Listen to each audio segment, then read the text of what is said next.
to Blackfeather Guild.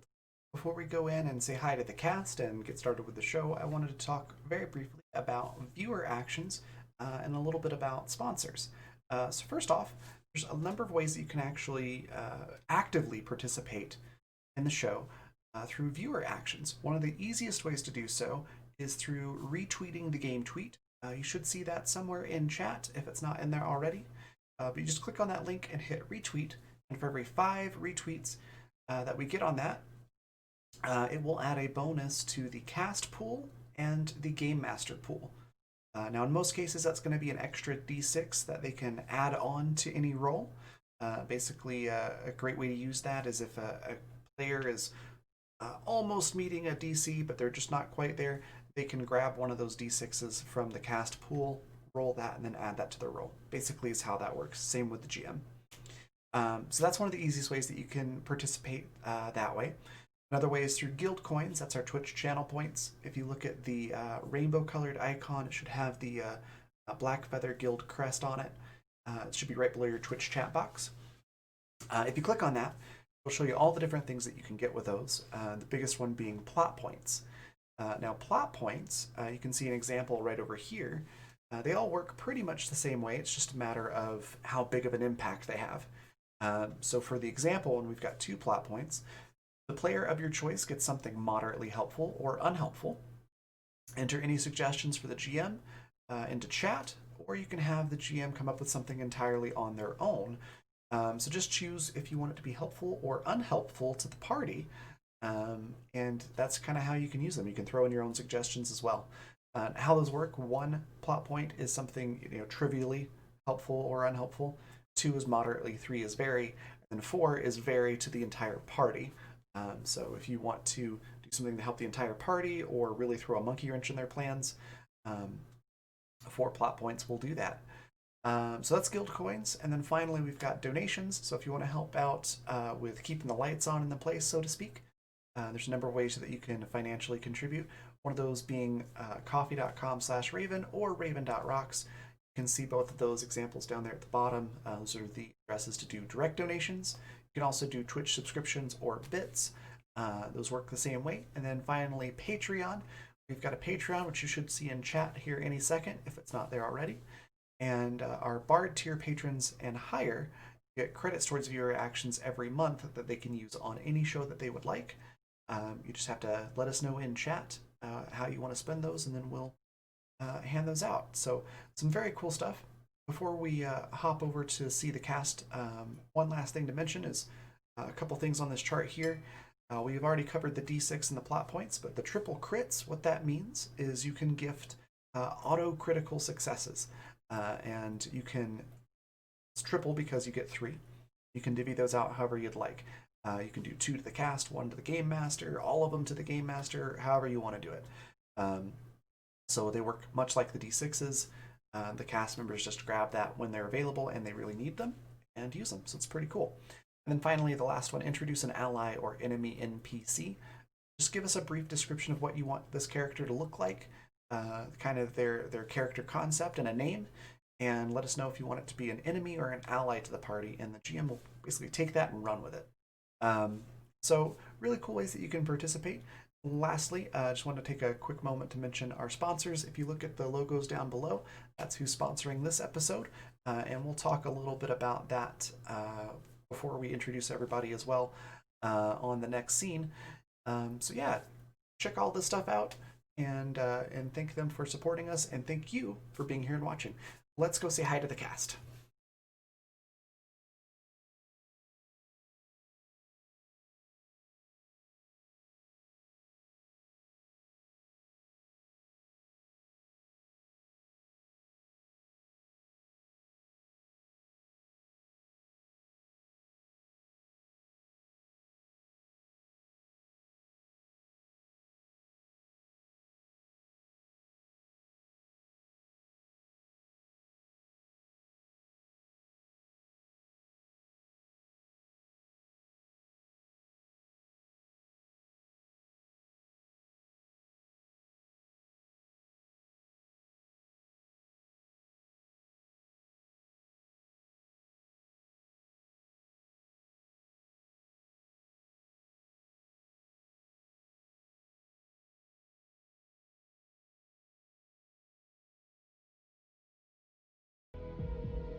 Hey everybody, we are back for more Animus, and I'm excited because the party is being chased by cartel fighter ships. After, depending on your perspective, stealing or rescuing Annie's little brother from them. Um, Before we jump into all that action, though, I'm going to give everybody a chance to tell us a little bit about the character and themselves, and then we'll find out what happens. So let's start with the top left as usual. Jay, tell us a little bit about Sparky and yourself, and remind us what Sparky looks like because it's been a minute. Sure. I am exhausted today, so I don't really have a spiel. I'm just gonna roll right into Sparky. Sparky is, what did I make their height? Like 5'4", I think. They're tiny. Tiny little panic danger noodle is really the best way to describe Sparky. They have short pink hair. It's probably a bit longer now because we haven't had time for a haircut. And they are usually seen wearing either a colorful jumpsuit or really disgustingly neon garish space wear. And their main priority is to make sure that Rip never gets back on the ship. Rip is our current nemesis and my old mentor, apparently. So it's Panic Central is where we're at right now. All right, cool. Yeah, Rip is space cowboy assassin.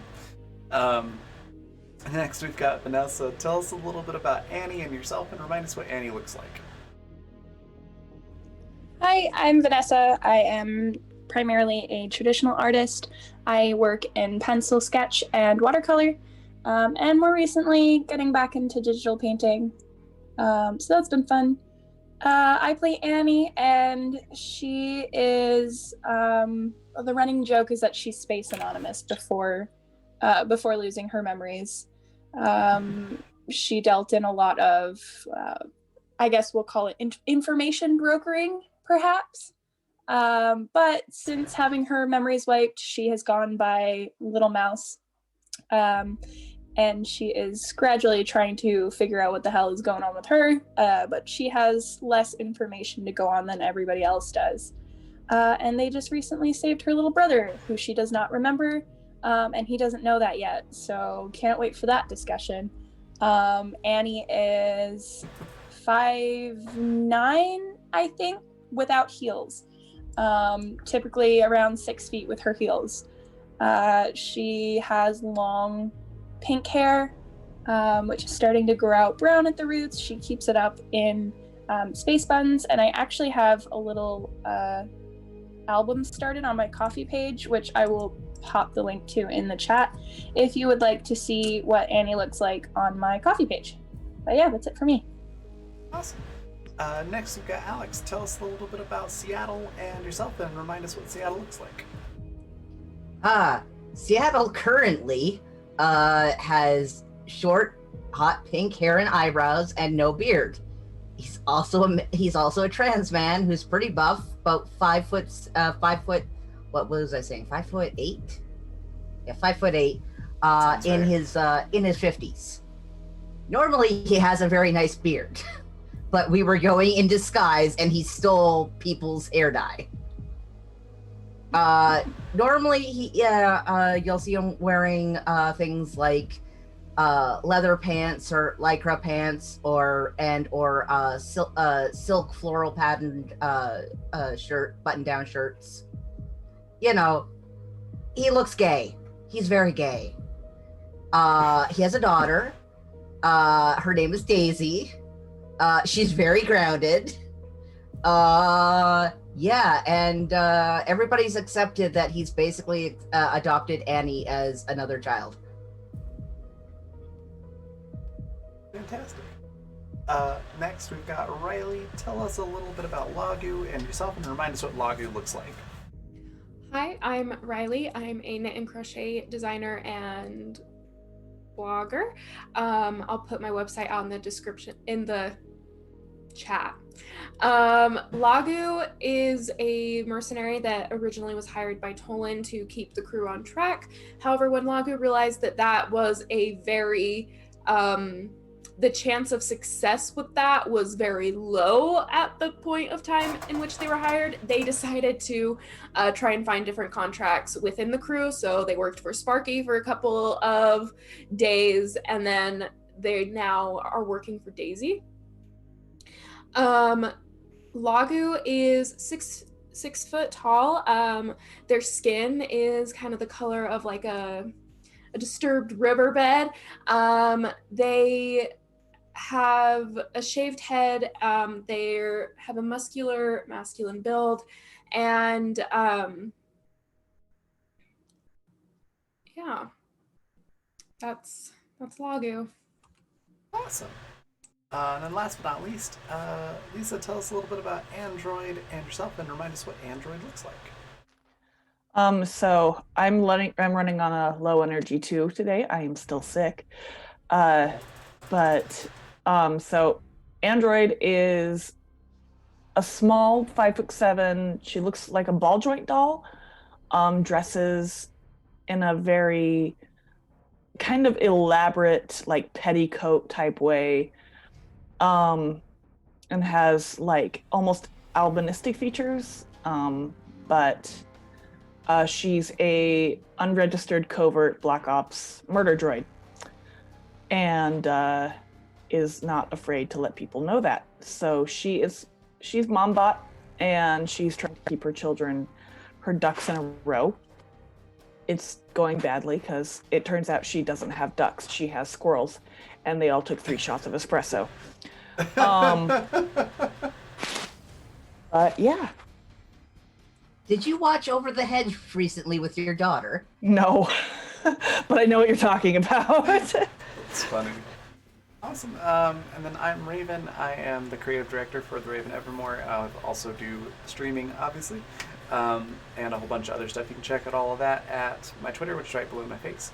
And I play the previously mentioned Daisy as one of the very important NPCs. And I also play everybody else in the universe. Yeah, I think that's a good place to jump in here. So, last week, you rescued Liam, kicked an anthill of cartel people, and then flew off. You've got 3 fighters following you. Currently, you're in FTL, as are they. So, for the moment, you're safe, but as soon as you drop out of FTL, you are not. So, you have to figure out how to deal with this situation. Currently, I believe Annie and Liam are in the crew quarter section, and I think everybody else is either on the bridge or in the engine room. Seattle took Seth? Seth with him and got Daisy to go and aid Captain in the on the bridge. Yes. And I think that's where Lago and Sparky are too. I think so. I don't remember. Did you come with Riley? I think Riley wasn't Lago here was, last week. Right. Lago was already on the bridge when all of this happened. So sorry. Mhm. So yeah, Lagu is presently on the bridge. Unless you would like to go somewhere else, Riley. All right. How do you want to do this? I'm going to immediately contact Vacation Grandpa, Okay. whose name slips my mind. Nabisco?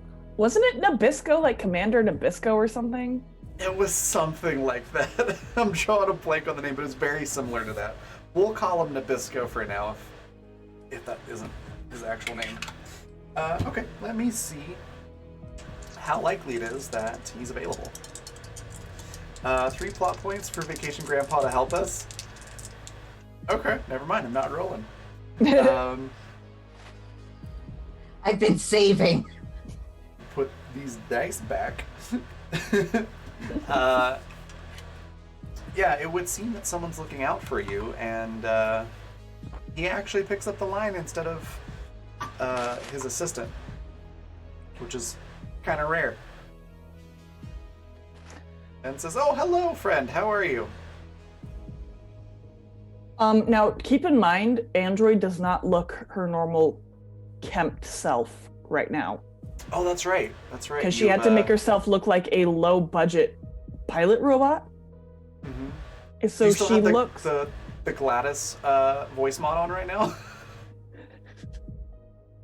Yeah, sure, why not? Okay. I am well, however, I am being pursued by the cartel.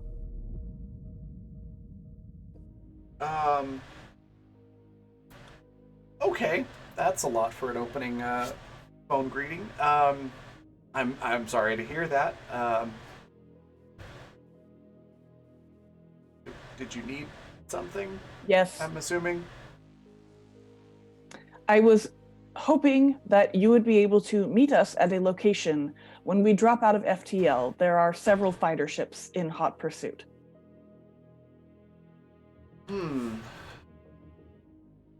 Well, I mean, we're supposed to be going to, undisclosed location. I'm not allowed to say where, but I suppose we could show up a little bit late.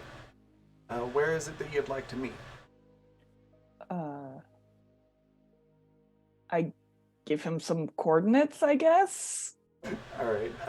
About how far away from where you are currently do you want to go? 20 minutes in FTL. Okay. I mean, that'd be pretty far, right? So he checks your coordinates and says, we might be a little bit late getting there. We're a little far away from there. But we'll be there as quickly as we can. Fantastic.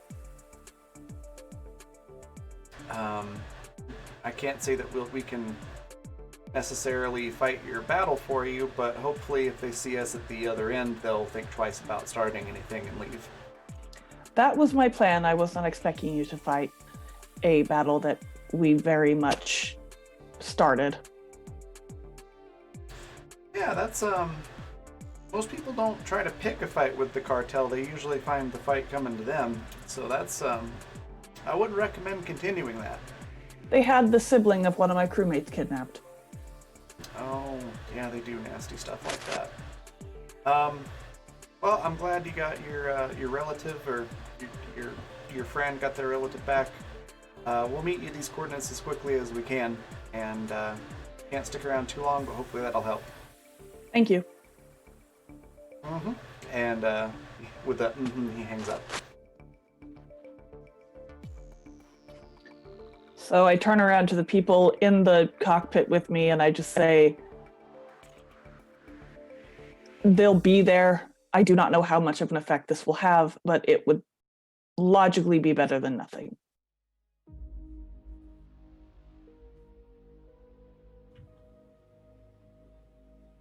Who was that? Commander Nabisco. Right, and he is... A friend. He works with one of the large corporations that we may or may not have stolen from. I have too many questions now. I trust you, Cap. However, there's a chance they will not be there right when we drop out of FTL. We need to think about what we are going to do maneuverability-wise until they show up.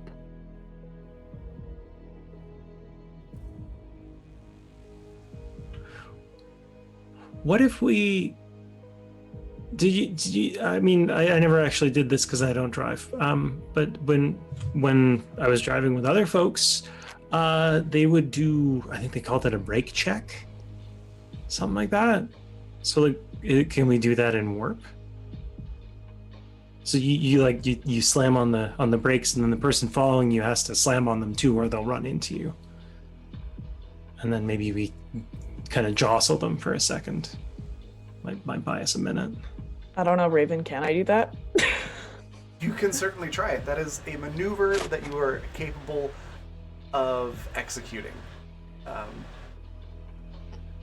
You might want to let the engines know that you're doing this. Yeah. Send a message out to everyone who would be involved with engines, so mostly Guy. Okay. We're going to be attempting a risky maneuver while in FTL. What's to buy the us more maneuver? time. Sparky refers to it as a brake check. Oh, yeah. I know what that is. Yeah, New Seattle would get it. Like, of course, the old one would. It's like, are you sure we want to do that? Our back end may end up with too much in it. What the hell is going on? We're doing a brake check maneuver. Well, You look like a pink smurf. It was a disguise. what is a Smurf? Also, Smurfs are blue. Why would I be a Smurf?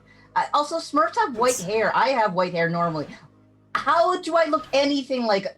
Never Oh, mind. I will go and get You look like the a engines troll. I'm prepared. sorry that I don't remember my 2000 and whatever pop culture. Possibly 1900s. What is a troll? We will is explain like, afterwards, but right now I'm going to go and make sure the engines don't kill themselves pulling off this maneuver. Bye. Please do. This is like us making an ancient Egypt meme reference, and everybody's just like, "What?" It's great. Don't think about the game, folks. Don't think about the game, folks. Fight me. Oh goodness. Okay. So would you like to try to do this maneuver? Yes.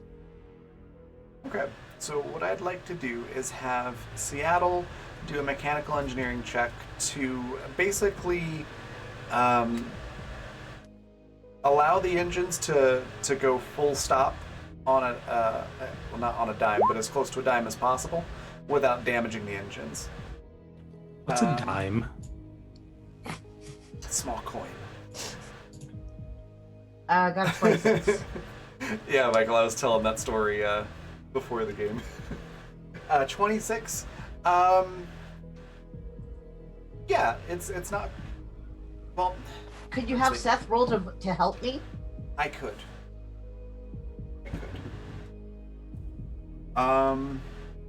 Well, he didn't hinder you. That's fine. But basically, you're like, okay, get ready to pull this lever and do this, and it takes him like 5 tries to figure out what lever, and you probably end up going like, maybe just watch. So with a 26, you have 2 options. One, you can do like a stopping on a dime type maneuver, but there's a chance the engines will take some damage. Or you can stop, but it won't be like a sudden stop. It'll be more like a slowing down really fast and then stopping, and you won't damage the engines at all. I'm gonna take the chance with the engine damage. Okay. It's more likely to actually succeed as a because you do not slow down in a brake check. You stopped. Right. So Android, let me have you do the tech engineering roll to see how well you're able to coordinate that with the bridge.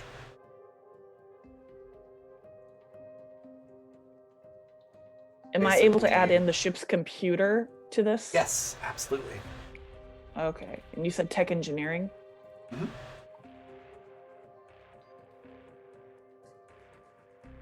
Okay. Shit. 13. Plus 6, so 19. A 19? Okay. You're not successful in doing what you're trying to do, but you don't critically fail either, so it's not like gonna massively break anything. Let me roll for Hi, Icy Historian. Hello. Thanks for joining us. I'm gonna see how the pilots do. Okay, 1, 2, and 3. Okay. One of them fails to notice that you're stopping, and will go shooting way past you. The other two see what you're doing in time, and are able to keep up with the maneuver. And then let me see if anything breaks. The engines do not break, so good news there. But because of the non-coordination between the bridge and the engines, there is a power fluctuation that takes your shielding offline for just a few seconds. Good news is you're not getting shot at, but you definitely hear the beep of a weapons lock right before the shields come back online. Gotcha. So the fighters are getting ready to shoot at you. What would you like to do?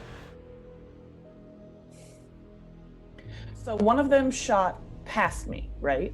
Yep.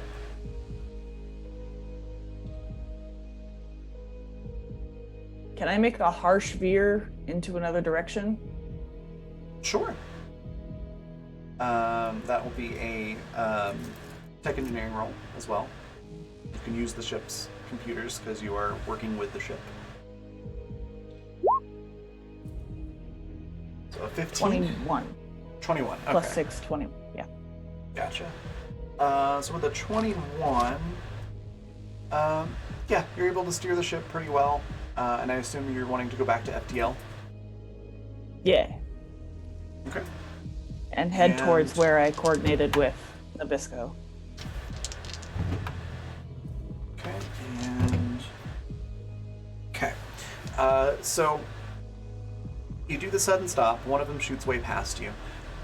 There's some blinking of lights, and some of the panels, or instruments on your panel, kind of light up and give you little warning signs. Then there's the loud beep of a weapons lock right before the shields come back online, and you're able to punch it in a different direction. The two that have stayed with you are able to anticipate the maneuver and follow you, but the one that shot ahead of you is way behind. Okay. So you've almost lost one of them, but the other two are still right on your tail. Okay.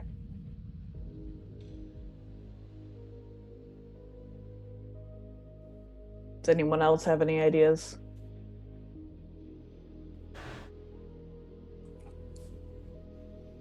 We could try and punch it faster.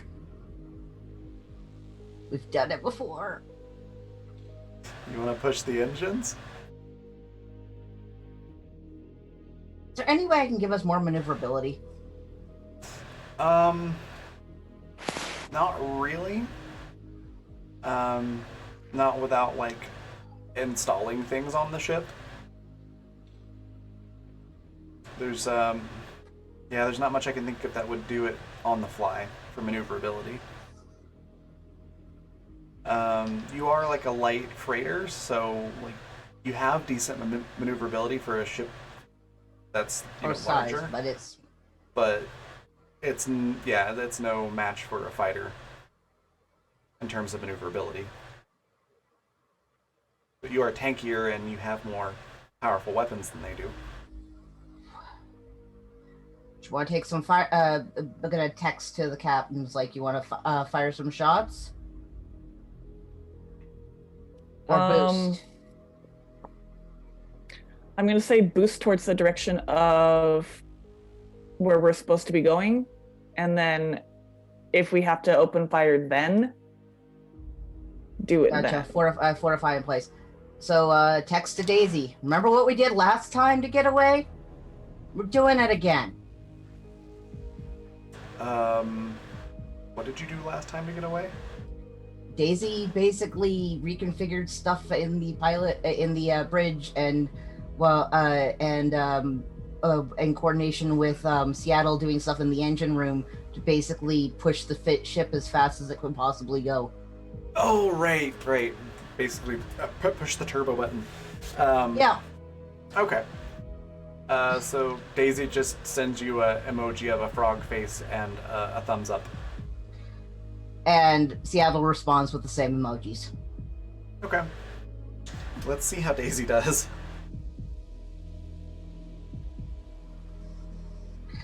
That'll be what? Mechanical engineering again? Yes. And that is. Oh, right. Can I add my engineering tools to that? Yes. Great, because that's another 8 that I completely forgot about. Daisy got a 36, so you're all good on the All right, bridge end. so I got a 33. 33. Yeah, you're able to push the engines pretty well, and get some more speed. I will say that you do notice that your fuel gauge is going down a bit faster now. So you can't keep this up forever, but you're actually doing pretty well with keeping the engines from overheating and things like that.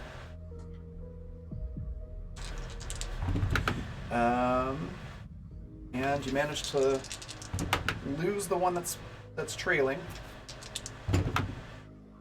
And one of them manages to keep up with you, and the other one starts to trail behind.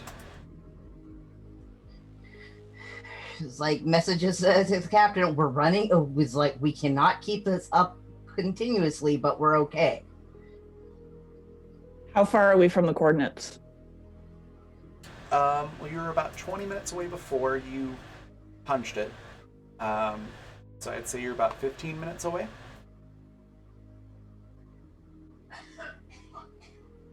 Keeping in mind that you can just keep going for a while. Like, you're not on empty or anything on the fuel gauge, you just notice that you're running out a bit faster. Oh, Are okay. you still talking, Ray? Oh, okay. Yeah, she said we're... Okay, it completely froze on my end. Sorry about that. No worries. Oh, it's okay. So I was saying, you're about 15 minutes away from your location now instead of 20 because you punched it. And you're not like on empty or anything. I think, judging by how much you flew around after refueling, you should be at around half on your fuel supply. And so, like, yeah, you still got like half a tank of gas, essentially, but it's you're eating through that fuel faster than you would normally. Then I vote we just keep going. We really need better guns and/or a fighter on this ship. If we're gonna keep fighting the cartel. I mean, you do have like cannons on the ship. Like, you've got the railgun cannons on there. They're pretty beefy, actually, for, you know, a freighter. Your ship's outfitted to fight off things. We're just not very good at wanting to fight people. I was gonna say, I think you used the gun on the ship once. Like, can they even be fired in FTL, though? No. Well, Yeah. they shouldn't be fired in FTL. Not that you can't fire them in FTL. Fair. It is. That's because quantum physicists are cowards. It's not recommended, but technically, yes, they do function in FTL. Yeah, I'm not messing with that yet. Oh, come on, where's There your was sense of a yes. adventure? Safe. Okay. All right.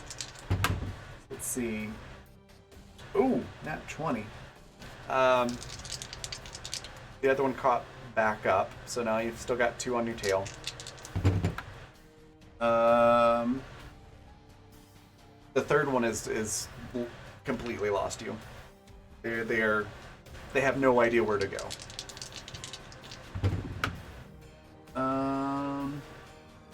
And the one that's been keeping up with you actually starts to trail a little bit behind.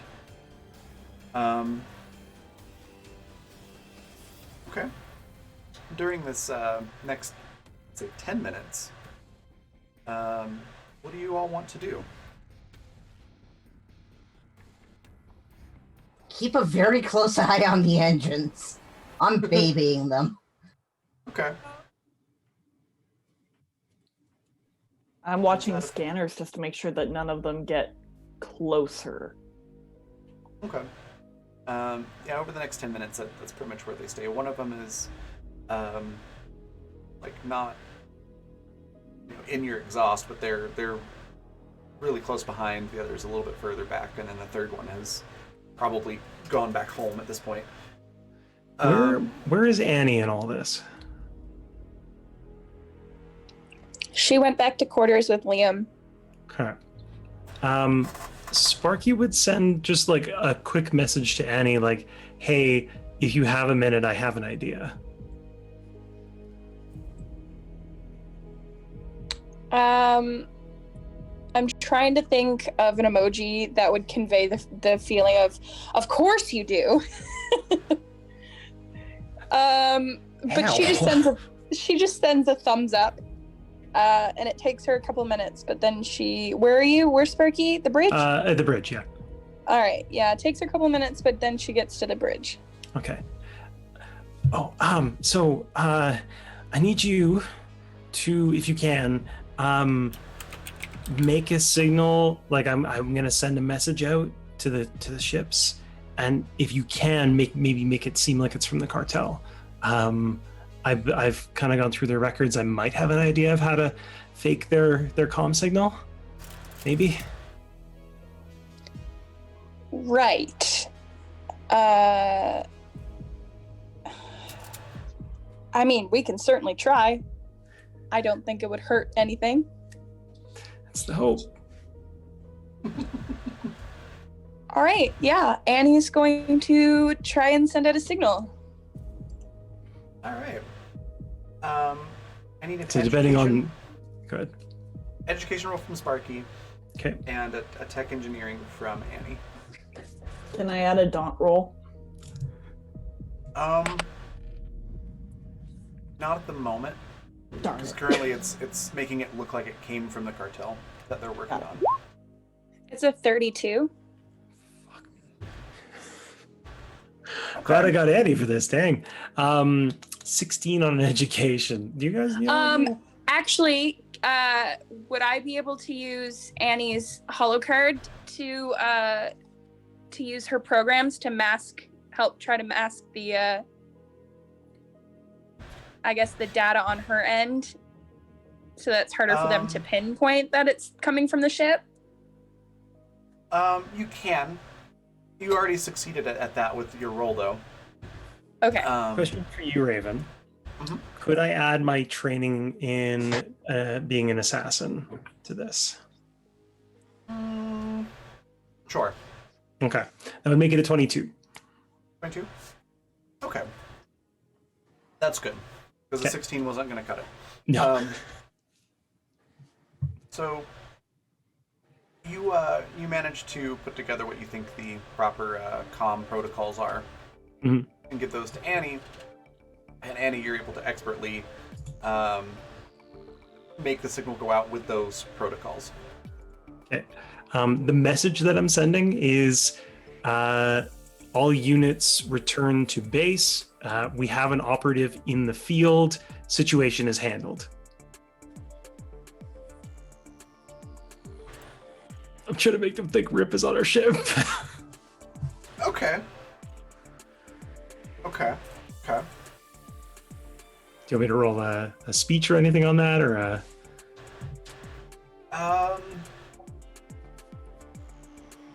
Are you getting the captain involved with this? if Captain wants to get involved with it, absolutely. Yeah. Sure. Okay, then let's have Android roll that daunt roll.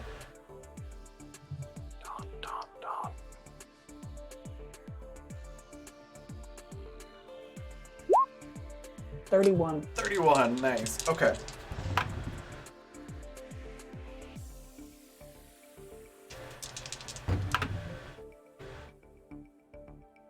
Okay.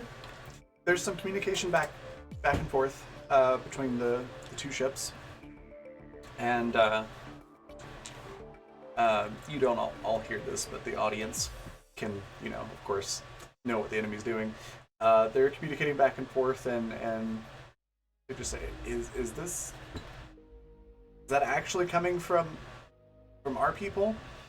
The other one goes, "It's an older code, but it checks out."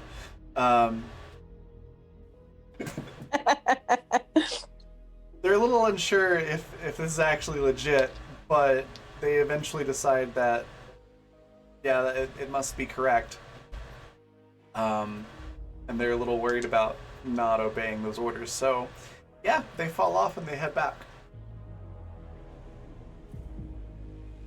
How are we getting away with this stuff? Like, honestly, I don't know.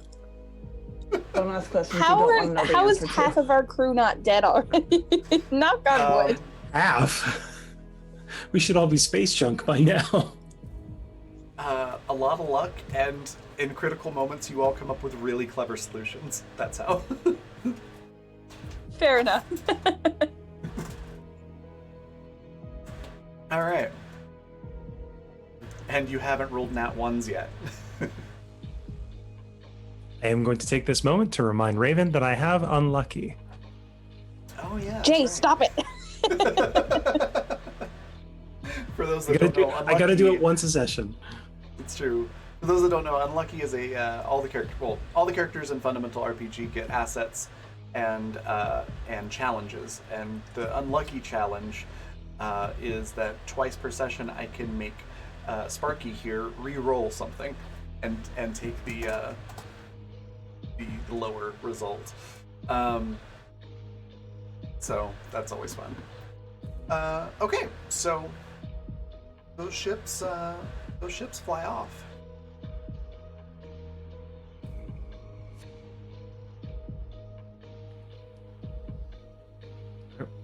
Are we safe? It appears that way. Holy shit, it worked. It worked. Annie flops into a chair, totally nonchalant, like, you know, she had no doubt that this was going to work. Yeah, if you're still in the bridge, Sparky's gonna come in for like a good high five. Annie does indeed return your high five. Cool. Android stares at you both like, what? Can I turn off the engines now? They are very hot. Yes. So I think Daisy says the same thing at the same time. Just, are we at the location we were rendezvousing? You're still a little ways out. That whole exchange probably took all of 5 minutes, so you're probably like 5 to 10 minutes away. I'm gonna say turn off the boost. But we're gonna stay Just in a FTL. frog emoji with a thumbs up. Okay. All right. So yeah, you're able to turn the engines down. If you check the fuel tank when you get there, you're at about a third of a tank on your fuel gauge instead of the half that you started with. So you burned through probably like a couple of days worth of fuel with the boost. Expensive speed, but it helped. Yeah, you do arrive at the coordinates, and then about 20 minutes later, the corporate guys show up.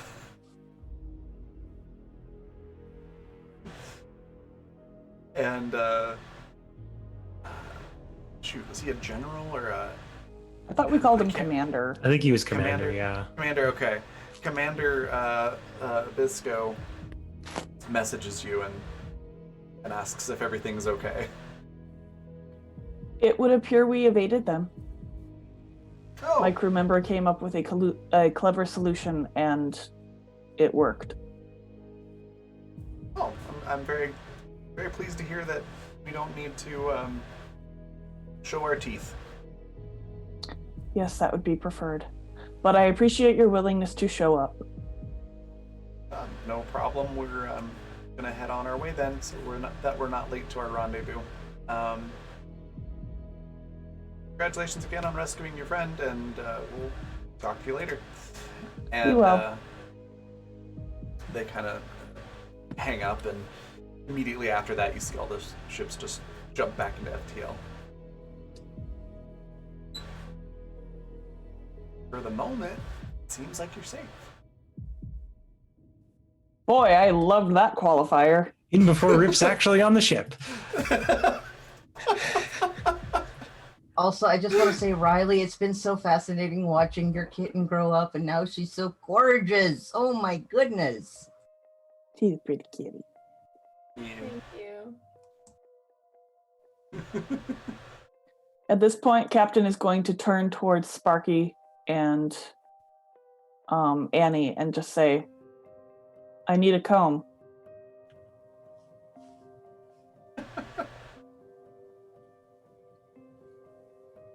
Annie gives her a little salute and then goes to get her one. Thank you. Adorable. Daisy's currently just slumped back in her seat, trying to ride out the adrenaline crash. Seattle's starting to figure out that this is going to be a couple maneuvers they're going to be doing often. So now Seattle is walking Seth through all the steps to these maneuvers until Seth gets it. So sometimes the higher ups do stupid shit and we have to do the hard work. Congratulations, Seth. You're getting to become an engineer.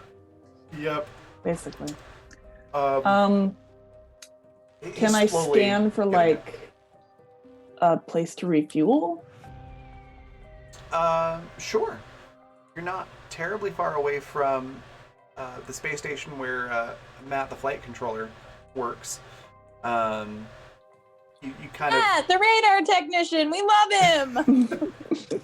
you kind My of went favorite. off at a wide angle from it, but it's definitely within range. You could also scan for other places though if you'd prefer to look for a different one. And weren't we starting? Or weren't they starting? A union. A union? The Union. Mm-hmm. Now, we were told that Rip's ship left the station, correct? It did indeed.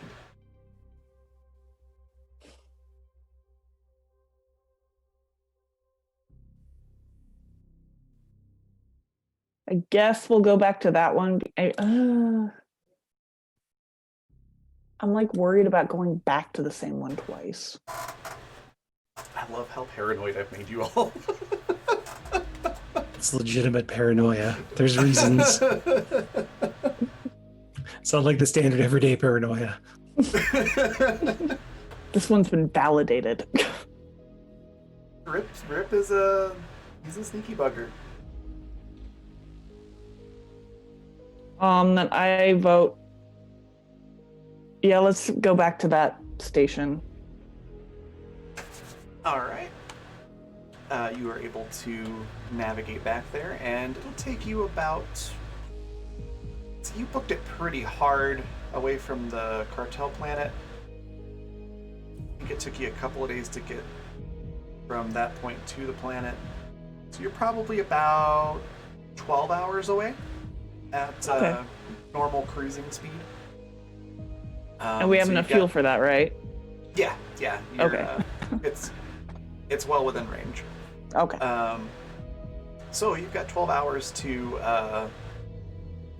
crash and recover and things like that. So now that you're out of immediate danger, we'll hop over to Annie. Is Annie back with Liam? Yeah, so she would have gone to her room to get a comb for Captain. Okay.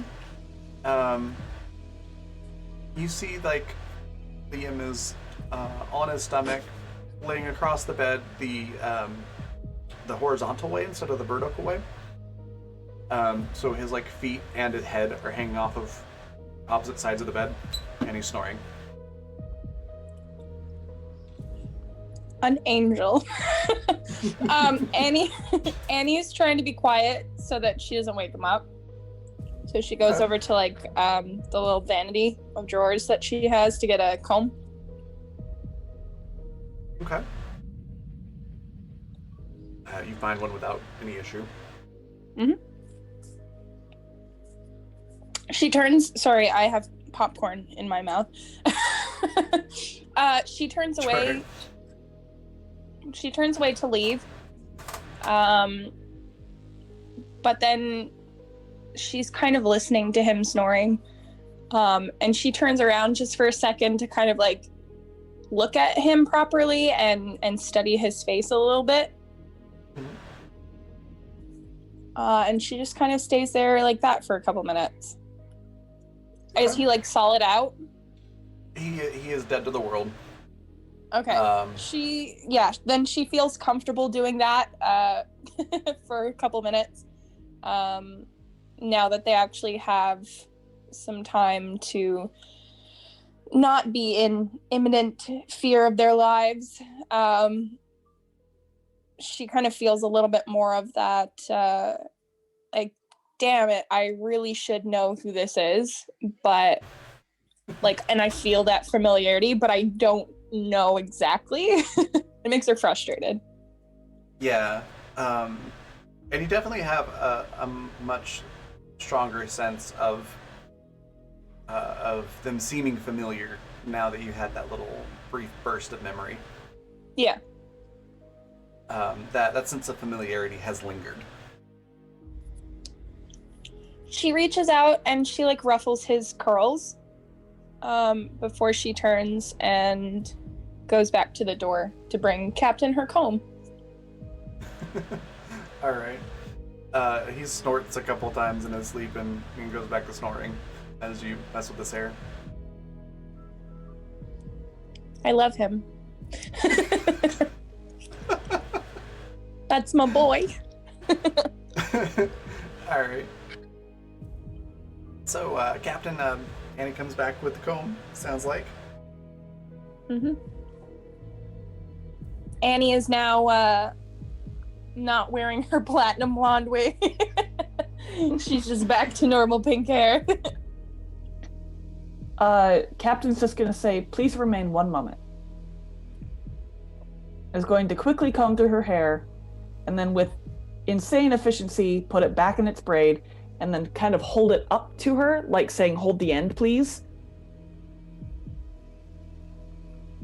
And then... She's like, okay. And then pick up her ribbon and just tie it around the end so it stays in place. Cute. And say, thank you, and then turn back to the bridge. Okay. I was gonna say that Annie like slips the comb into her pocket, but then I realized that she's wearing plastic pants and doesn't have any pockets, so she just holds that in her hand.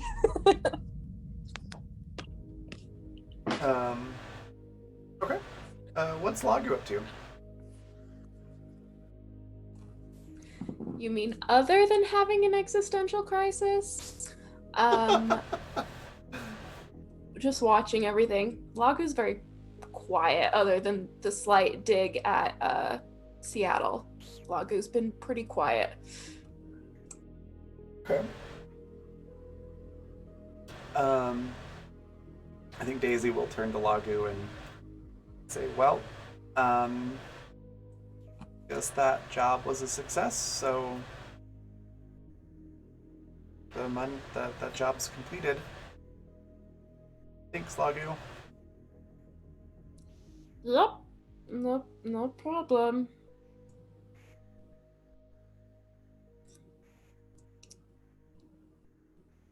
And she's just sitting there awkwardly in the silence. Without turning around, Captain will just say, Lagu, would you please go check that my tomato plant was not in any way damaged? Sure. Sure, I'll go check your tomato plant.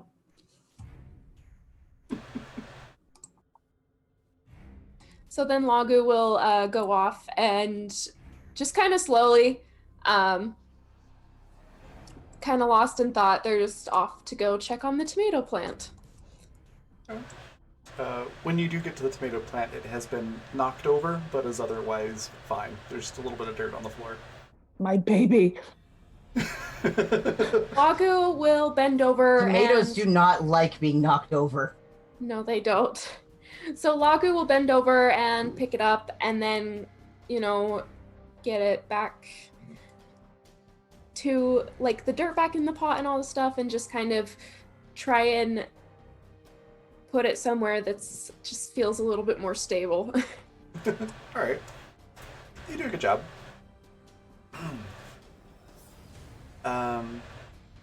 So that just leaves, we've got Captain and Daisy on the bridge, Seattle and Seth in the engine room, and then I think Sparky's just hanging out on the bridge at the moment. Speaking of, so what's Sparky doing on the bridge? Or does Sparky go somewhere else? Sparky probably goes somewhere else. I think, given everything that's been going on, Sparky is going to go familiarize themselves with the weapon systems on the ship, because they realize they've never actually used them. Aside from once when Rip was attacking them, and that was didn't rate to memory. None of it is remembered. So I think they're just gonna go kind of just idly check around the guns and just like look at it. You know, when you're looking at an arcade machine, you're like, do I really want to do anything with this? That's kind of the feeling. Is that just me? Is that just a me thing? That might just be a me thing. But yeah, that's fair. Excuse me. So the ship has 3 cannons essentially.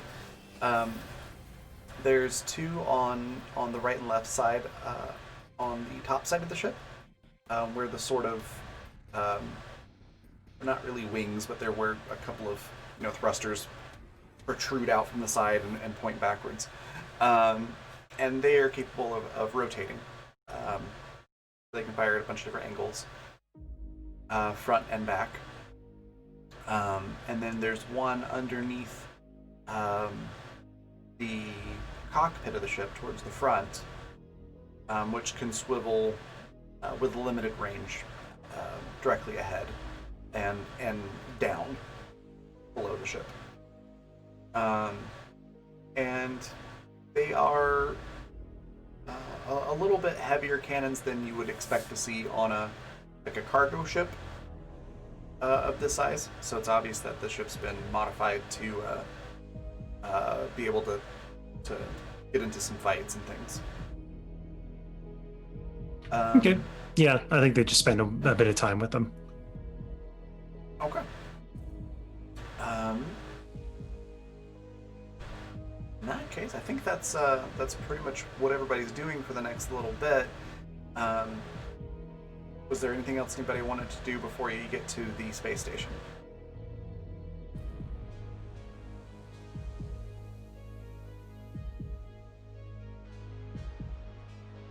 I will take No this more? as no.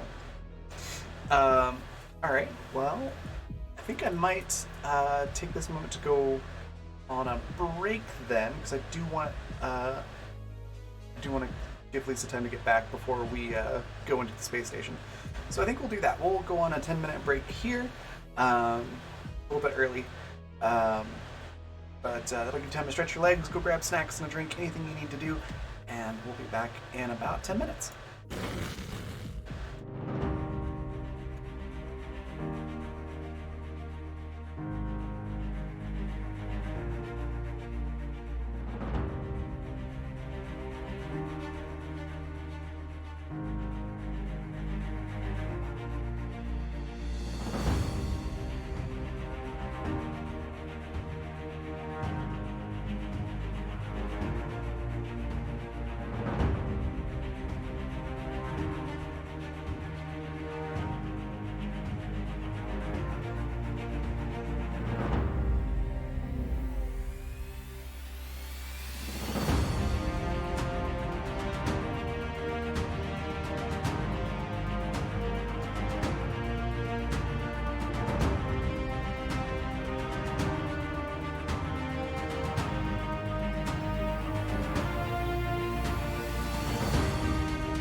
Okay, we're back.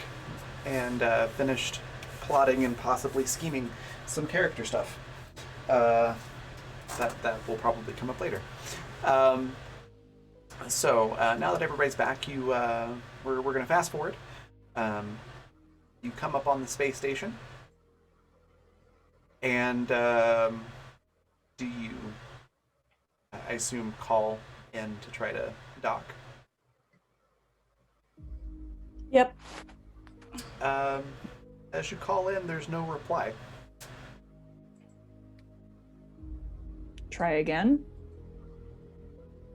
No, still no reply. Wait, what Firefly reference? You're muted, Jay. Muted, Jay. Dang it, the planning and possibly scheming. Oh, yeah. I use that one a lot. I forgot I even made a reference. Also, did we start a civil war on the station? It's a They good were supposed to question. just make a union. Yeah, there's no reply, but you do see there are open ports on the space station. I guess to just pull into one then. Okay. Yeah, no attempt is made to stop you, and you are able to dock. Do you get off the ship, and if so, who all is going? Well, I'm going to warn everyone that there was no response for docking.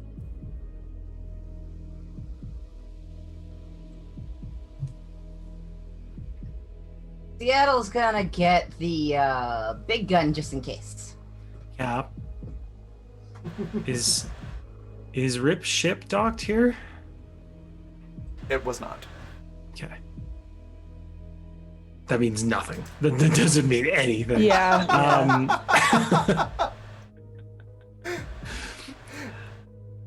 I was trying to be comforting and be like, no, it's very clearly he's not here, and I just did the, you don't know where the big giant spider is. Yeah, basically, yeah.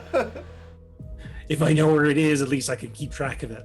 Raven, I always know where my big giant spider is. I know. In that case, Sparky's gonna gear up, assuming that there is something wrong in the station. Okay. Daisy's still on the bridge and kind of looks to everybody and goes, so should I get a gun and come with you, or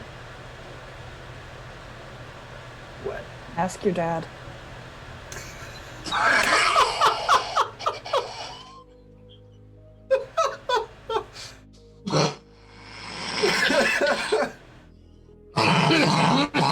Oh, we've killed Alex. Excuse me. I don't expect that. Seattle did not expect that, and just hands Daisy a small firearm and basically let the head motion of you're coming with. Daisy takes the gun and looks at Android and just goes, hey mom, dad said yes.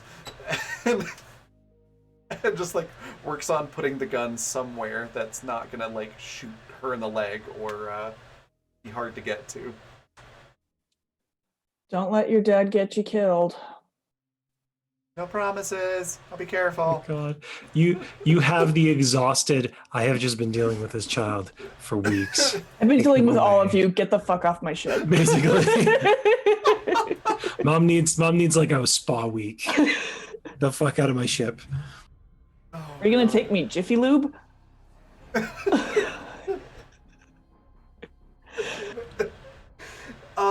Yeah, Daisy takes the firearm and grabs her tablet, which I'm assuming is somewhere accessible at this point for missions. If not, then a tablet. And goes to wait by the airlock. Who all else is going? Okay, so Sparky's Seattle. What about Annie and... Are we taking Wagyu? anybody with us who has any sort of charm? Wasn't Sparky? It's me. Wagyu will go. Sparky has them. Where are we going to figure out what's going on? Mhm. Yep. Yeah. What about Annie? Sorry, I was talking to my mom. No worries. Annie wants to go, but also, like, her little brother is here. But she can't resist the adventure of going with her dumbass crew, so she opts to go with them. I think Android is our Lula May on this crew. I see. I'll stay all right. behind, yeah. All right, so we've got everybody except for Seth and Liam and Captain are going. As you all get to the airlock, I'm assuming you've grabbed whatever gear that you need to grab. As you open the airlock, it doesn't sound like a war zone, but you do hear some yelling back and forth, and the occasional pop of small arms fire. Great. Most of the power is like on low power mode or emergency power mode, so like it's not well lit. Most of the amenities are offline. The fuel is still working though, like the fuel pump here in the docking port, and there's nobody manning it. All I can picture is our crew just standing there next to the fuel pump, whistling innocently while there's a war going on. Don't mind us. We're just here to get some fuel. It's good. Except for one problem. Seattle has also brought the forklift with them because we have to go and get the parts that were ordered that I already paid for. I have a feeling customer service is out. We have to go and get the weapons for the shuttle. Remember? Again, small arms fire. I have a feeling they're not open. We have hands, don't we? And Seattle just holds up the big gun. We can open. I paid already. Are we the pays? Lago just like turns around and goes back onto the ship.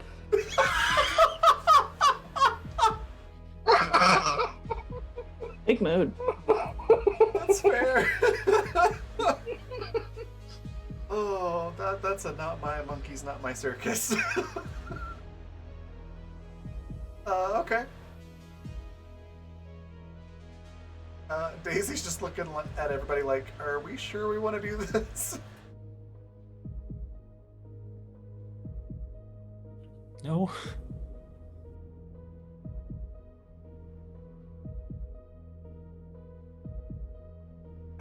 As you're all sort of standing around trying to make a decision, through the door you can see into the hallway, which is like the sort of like the promenade, the big circular hallway that goes around, and there's shops on the left and right of this little circular hallway. Or I say little, it's the size of the station. So this guy starts running past the opening, running down the hall. He has on no shirt, just like cargo pants and what look like brand new combat boots, but there's no laces in them. And he's waving a handgun and just yelling, "You corporate pigs will never take away my smoke break!" And you just kind of hear that as he's running past. Seattle signs. See, the union negotiations are going well. An ocean, Matthew.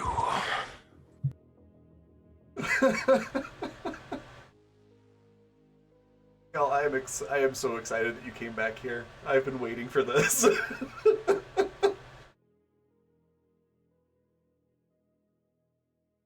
What do you want to do?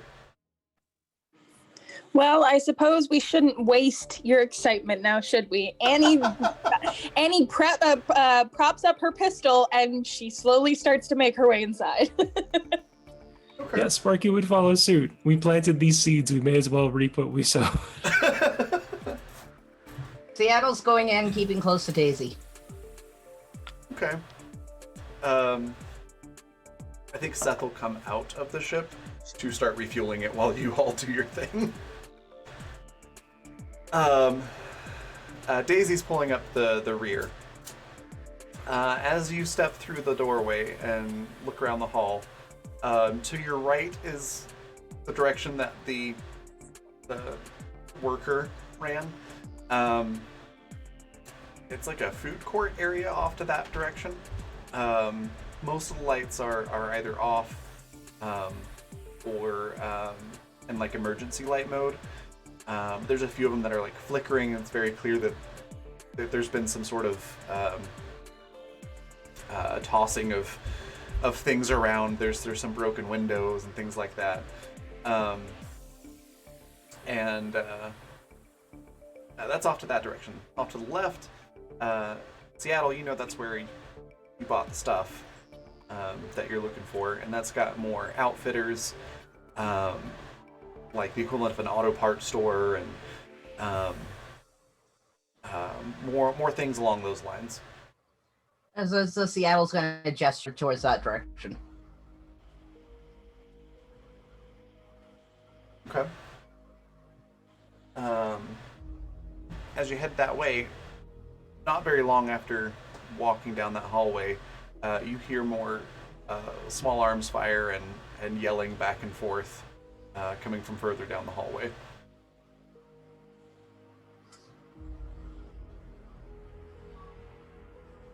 Seattle's going to look Sparky and Annie, who are up ahead of him, and see what they're planning to do.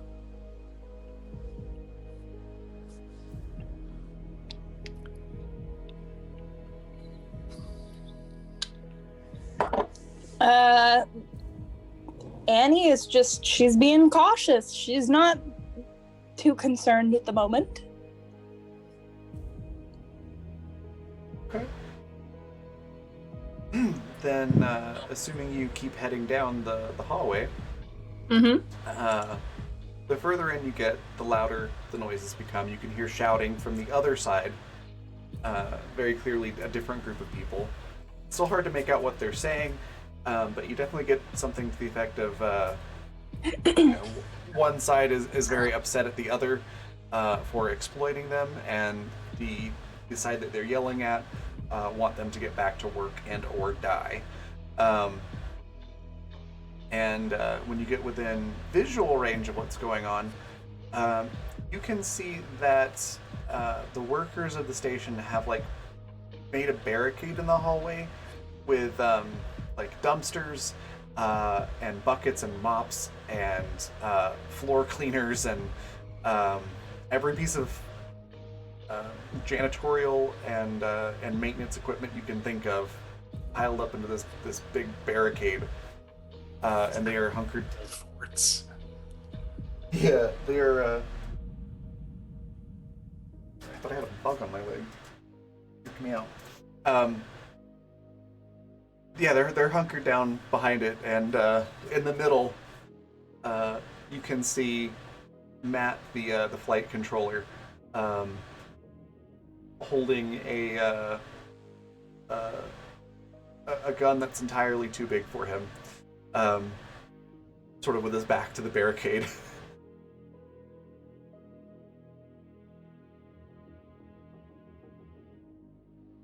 So that's what you see as you head over there. Did we do visual comms with Matt, or was this purely audio when you communicated with him? Would we recognize him? Anybody that was on the bridge during that conversation probably would. Okay. It was a visual call. I think Annie spoke directly to him, didn't she? I think so, yeah. So yeah, she would recognize Matt. Does he look like he's holding his own? Kinda. He looks kind of dirty and disheveled and everything, but he looks in high spirits at least. He doesn't look like he's scared.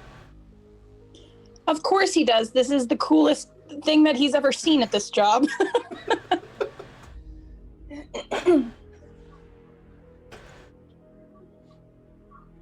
So what do you do? Seattle just thought flashed him a thumbs up. He looks over, sees you all, and waves excitedly and gives you a thumbs up back. Annie just hollers out. She's like, "Hey, Matt, you good?" He's like, well, we're running out of food and ammunition, and they've managed to advance like 3 stores in the past couple of days, but we're okay. Couple of days. Matt, how long has this been going on? What day is it? Annie looks Fucking like mood. if she could, she would like slap her palm to her forehead. And then she just looks at her crewmates. Like, I don't know, what do you all want to do? Well, we did start this. We're not really in the corporate Go union. books anyway. Down with capitalism. I mean, at Annie least on this just- station. Annie just deadpans. She looks at everybody and she's like, "Eat the rich." Eat the rich. Do they taste good? Is that what we're? I don't. I hear they taste like pork. Annie shrugs and cocks her gun.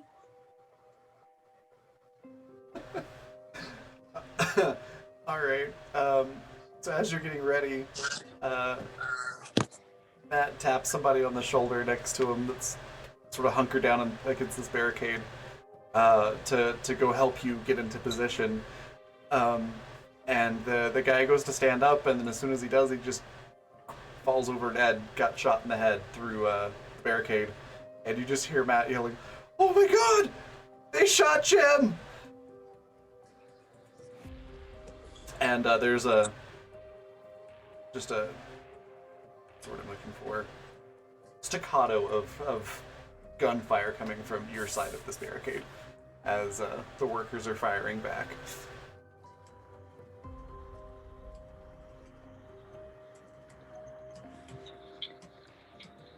Sparky's getting flashbacks of the mine. The mine? Oh, The yeah, mine. the mine. And it's suddenly a very becalmed state of mind for Sparky. Like it's in no unclear terms whose side they should be on. And Sparky's going to start looking for a way to sneak around to the corporate side. Seattle's gonna try and go with Sparky. If you're clearly following Sparky's gonna be like, just I will go. You all cause a distraction. We gotta work together on this. No offense, Seattle, you're not really sneaky. I can be a distraction. So, since this is a sound cannon, or since this is a cannon that uses like a sonar cannon, I could launch something off of it, couldn't I? In theory, yes. Since we're behind that barricade, I'm going to get them to collect up all the nails and sharp bits and pieces and put them in a bucket. Okay. Then I'm going to duct tape, and then I'm going to gently duct tape the bucket to the end of the gun. I'm making a motor. And I'll put that box inside of another box. That's kind of what I was thinking. Okay. Let's do mechanical engineering. The dead body is a good idea. I'll do that next. We're not sieging a medieval Oh my God. palace. Like, You said make distraction. I didn't say launch dead cows over the walls. It's a distraction. What do I need to roll for this? Mechanical engineering, because you're MacGyvering a shrapnel gun, basically. All right. Plus my tools. Daisy is nauseous but not throwing up. Did you bring your Okay. tools with you? No, okay. In that case, 35 then. Okay. Yeah, in that case, weakened at just Sparky's. 35. Yeah, you managed to do this pretty well. I'm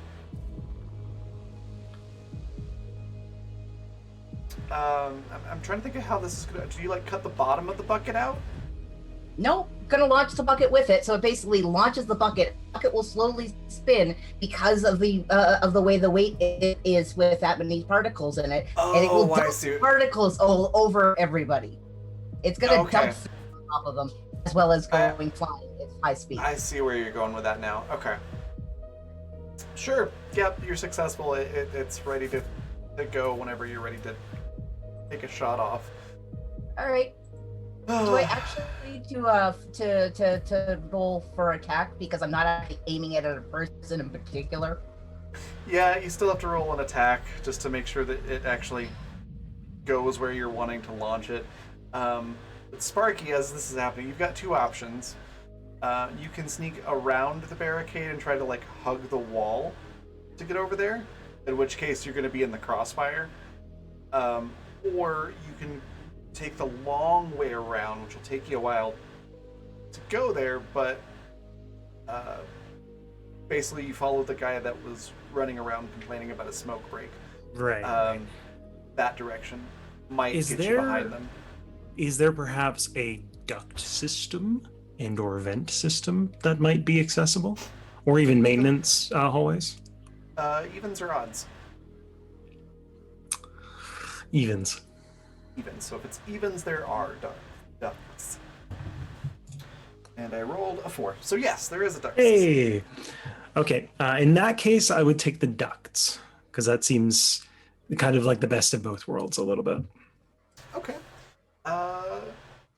Give me a blend-in roll with advantage because there's gunfire happening. Cool. Can I add my my stealth training? Yeah. Cool. Roll that twice. So 24. So that will be with that's a 29 is the highest. 29. Okay.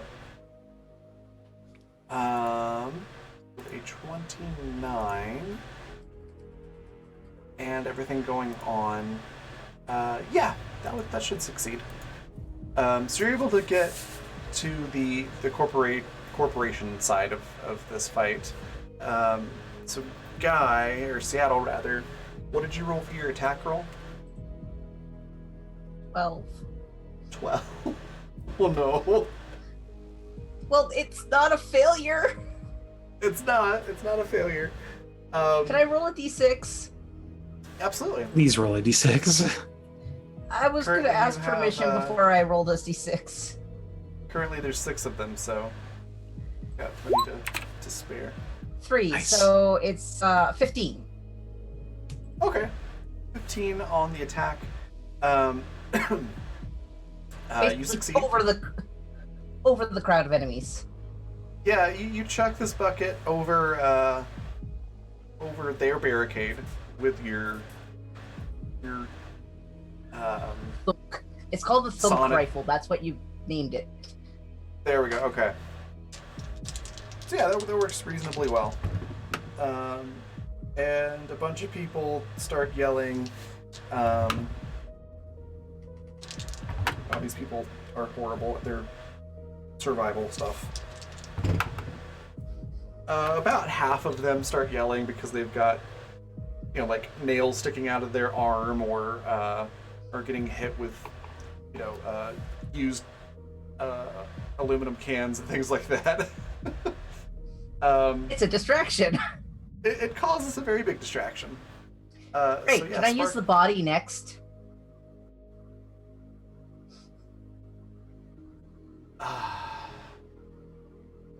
Yes. I don't feel like we're gonna win any favors with Matt if we throw his dead friend's body, still warm by the way, into a cannon. I mean, you can certainly Put try. that out there. Seattle goes to pick up the body to use it next. Christ. Do you say anything to Matt? Annie's there with you guys. She stayed on that side. She's like, dude, what are you doing? Leave that alone. It's a distraction.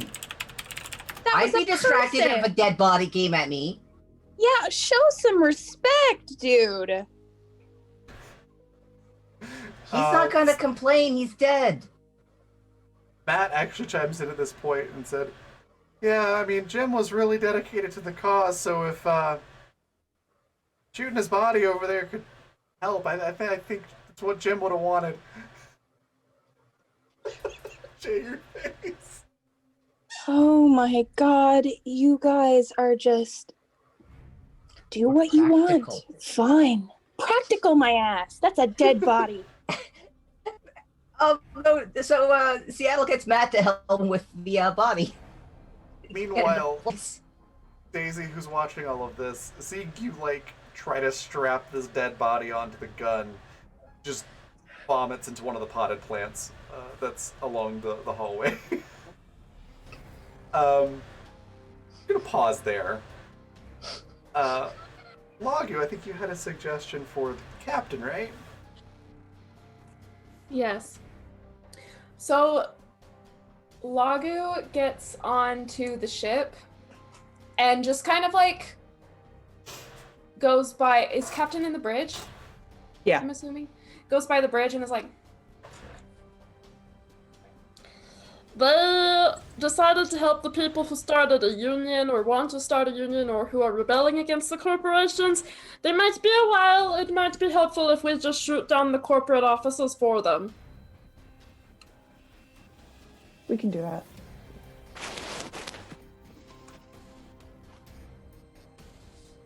Okay. How would you like to go about this? Do I know where the corporate offices are? Yeah, you've retrieved a directory of this space station before, so you probably know where things are. Probably a bit behind where the corporate side is fighting, or where some of the offices are. All right, I'm going to send a message to everyone's watch. Brace for impact. Okay. Do you wait to finish fueling? You're currently at about half tank. I guess I'll wait a little longer, because if we have to get away, we have to be able to get away. Okay. You do have the shuttle as an option. It does have some guns on it as well. Not nearly as powerful as the ship, but that is a... No, it doesn't have guns. That was the problem. Oh, you're right. That's what I'm getting. Right. That's what I'm trying to get. You're right. Yeah, that was the one thing that you didn't get. I keep confusing that with the shields. Never mind. Sparky. Shrapnel just rained down on everybody. They're distracted, and you're kind of in their midst as soon as you step out of that duct. What do you want to do? I would like to... Oh, this is so gonna get me shot. I would like to step out of the vent as much like Rip as I can manage. Kind of like making myself appear more like confident and suave than I normally am. And I would like to train my gun on the nearest person and in my loudest voice yell, "This station is now under independent control. Drop your weapons and you won't be harmed further." Okay. To quote a certain Klingon general from Deep Space Nine, you're either very brave or very foolish. Yes. Roll Daunt. Shit. I was hoping it was going to be a charm. Let's face it, Goron would fucking love this crew. I was thinking Martok. Martok would love them too. Honestly, Klingons would love them. Can I add my my assassin training to that at all? Because I did just sneak out of a vent behind them. The assassin train definitely helped you get here, but you've Okay. announced yourself to the crowd, so That's fair. No. All right. Can I use their intercom to daunt them and say, if you don't, I'm going to shoot this with a railgun? That would help. That would really help. Sure. If Sparky thinks to. Yeah, I would probably on. like if you would let us know that you were gonna, shoot the station. I would have been like, I would have let you in on my plan. Would have been like, I'm gonna jump out and hold a gun and tell them to put their guns down. Okay. Yeah, go for it. There, Captain. Nat Fuck 20. me. Thank you for rolling that. I have a God. 3 in Dawn's. Oh! You precious little space noodle. I have a 13 in Charm. I'm not scary at all. Oh, goodness. Yeah, that's pretty effective. You managed to at least stall them. They're not dropping their weapons, but they've stopped firing, and all of their attention is on Sparky, and they're not pointing their weapons at Sparky. But they do stop shooting. The fighting stops for a moment, and they look at Sparky and go, sorry, what? You're gonna shoot what? Where now? We're going to blow the offices out of this station if you don't drop all of your weapons and surrender.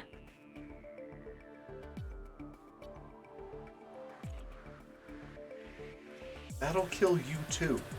Force or peaceably.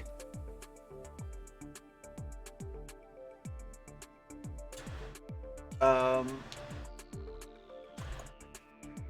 this point, I do want Sparky to roll Dawn. Yep. Okay. There we Lower go. DC for this, though. Really? Is it?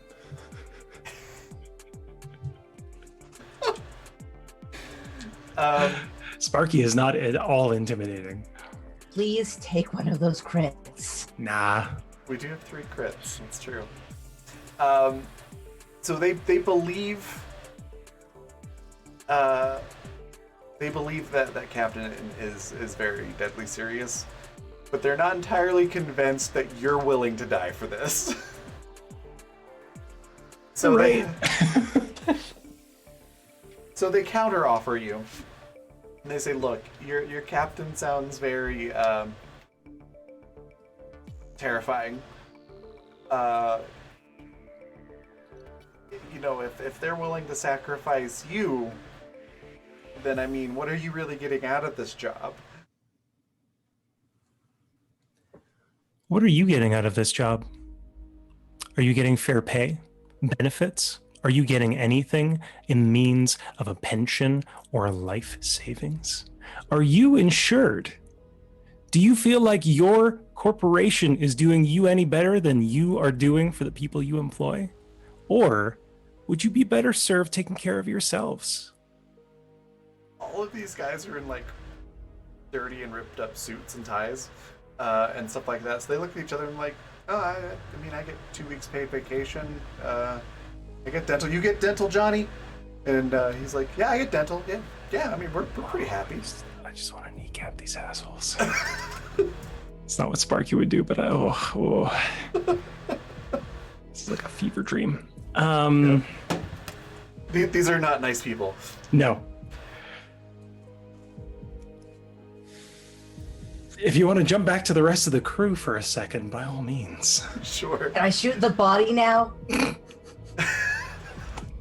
Sure. Surely can't hurt anything.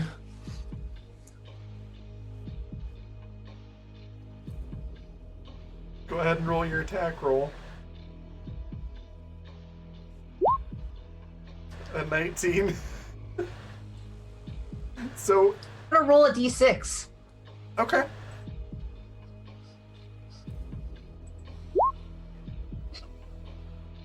It's enough to make it a 20.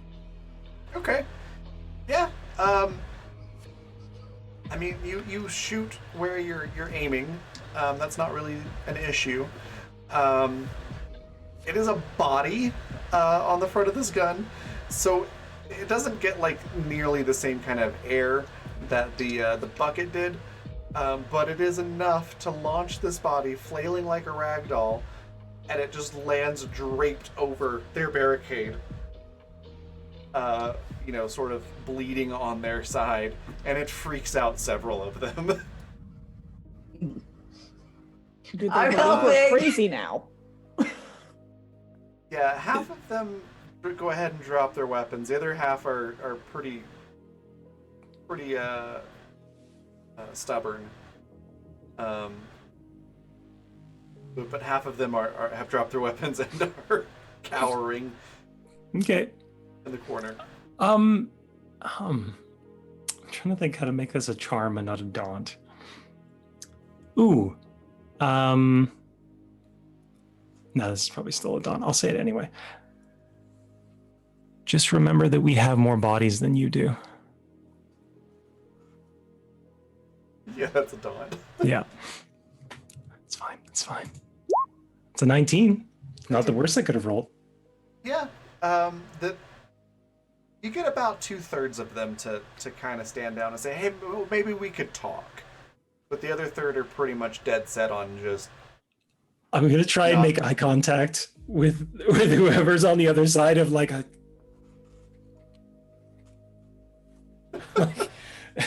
as subtle as Sparky can, to gesture like I need help. Okay. Pause there. So, Lagu, I think this is a good moment for this. So you're wanting to take a small one-man ship, you said? Yes. Are you on the Lagrange or are you on the space station? Station. Okay. Let's do a sight roll just to do a search for a ship that's not being watched. Hot damn, 29. With a roll of 4, you was just got gonna a say. 29. Holy crap. It's amazing. Yeah, you look around and there's a small, it's an older fighter style ship, but it doesn't have like, excuse me, it doesn't have like really powerful weapons on it or anything, but it looks dependable. And easy to steal. Sweet. Assuming there's like a radio or a form of communication in there. Sweet. Yep. Lagu will try to take that one. Yeah, you're able to do so. It looks like it's been left unattended, and it wasn't locked up when somebody left it last, so you're able to hop in and you can just take it. Sweet. So Lagu has a duffel bag strung across their back, and they kind of like look back a little bit towards the direction of where the crew's probably throwing dead bodies at people, and then they just kind of get into the fighter and then they just fly off. Okay. Seems like a reasonable thing to do. So Lagu flies off into the proverbial sunset. And as that happens, the ship is done refueling. So you are able to take off and do what you would like, Android. And then does Annie or Seattle notice Sparky trying to subtly ask for help?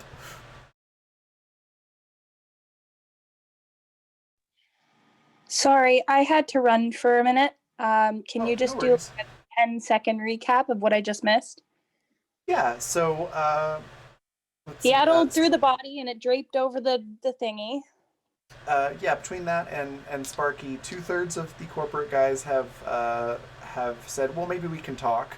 The other third are pretty dead set on making this thing violent. Sparky's like nodding towards your side of the barricade, like, help me. Lagu just rode off into the sunset in a stolen fighter. that they left a payment for. So it's pseudo stolen, and the ship is refueled, and I think the captain's getting ready to shoot the space station. That's where we're at. You missed so much in so little time. Tell you about it. Also, Daisy threw up in one of the potted plants in the hallway. I can't remember if you were there for that.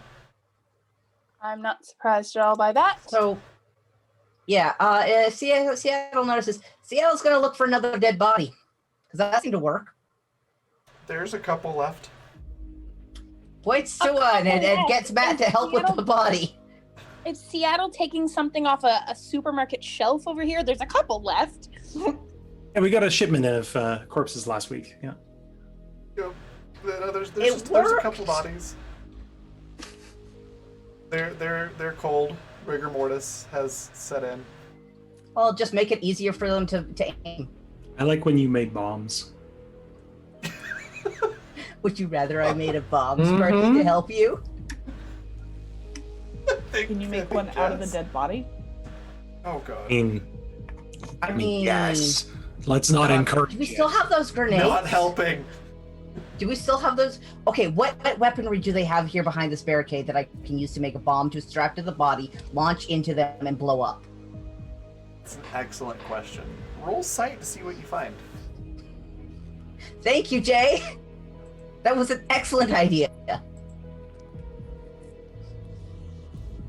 This is the moment where I would be looking into the camera like, I didn't 22. encourage this. They have various canned foods. There are a couple of pallets of canned soft drinks and water. There are a ton of different types of cleaners and solvents from the maintenance bays and janitorial closets that are just sort of strewn about. There's boxes of ammunition, small arms. That's about it. All right. Can I use the small arms and the canned goods together because that if you heat up canned goods fast enough and they explode? You can certainly try. Right. I'm not gonna say this in character, but this is meta. You could, if you had time, take the gunpowder out of said bullets. Yeah, I don't have enough time for that yet. Yeah. I don't have that time for that yet. I thought about that, but I'm trying to think fast. You know what? Fuck it. I'm gonna roll this, but if I don't make this, I'm gonna use one of those crits. Okay. Okay, no, I got a 32. That's enough. 32. And describe to me exactly again how you're doing this. So I'm basically causing the battery packs for the small arms weapons to overheat rapidly, which will cause the canned food to expand rapidly and explode out of the cans after it's been launched. These are like bullet guns, not like laser blasters. Sorry, I didn't clarify that. They're... Well, you've been giving us all laser blasters and stuff, so I was like... I've got all ballistic. I don't know what you're talking about. Yeah. I have a thump rifle. That one's like high-tech stuff. But yeah, these are all like I mean, they're futuristic looking, but they're, I mean, when you boil it down, it's basically still just a bullet gun. There were a number of chemicals. Is there any solvents and gasoline? things. Is there any gas? Is there any way I can set this body on fire? A way to set the body on fire? Absolutely. Gasoline, no. Anything that will stay on fire for longer periods of time than a body. Roll education.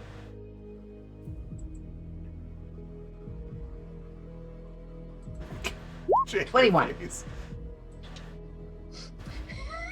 You were trying to get me to not build a bomb, but yet you made me build a bomb. Why did I ask for help? There are a number of chemicals that are flammable and can be fast or slow burn depending on how you combine them. That you can throw on this dead body so that it can be set on fire. So that you can throw the flaming dead body at the enemy. Yep, that's the plan. Okay. Sure. You throw those chemicals on poor dead Timmy's clothes. Now what? As your daughter stares at you in horror. Basically, we got the body in place. I got the gun in place, and I gestured to Matt to light him on fire before firing him. Okay. Make an attack roll.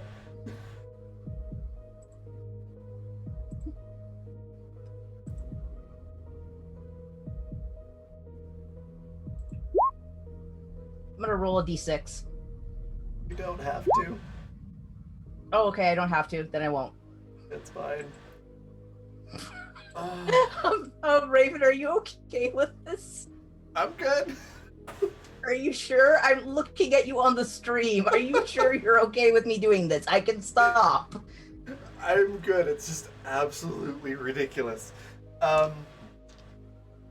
Yep. Flaming body hits the barricade. Several of these corporate guys wet themselves.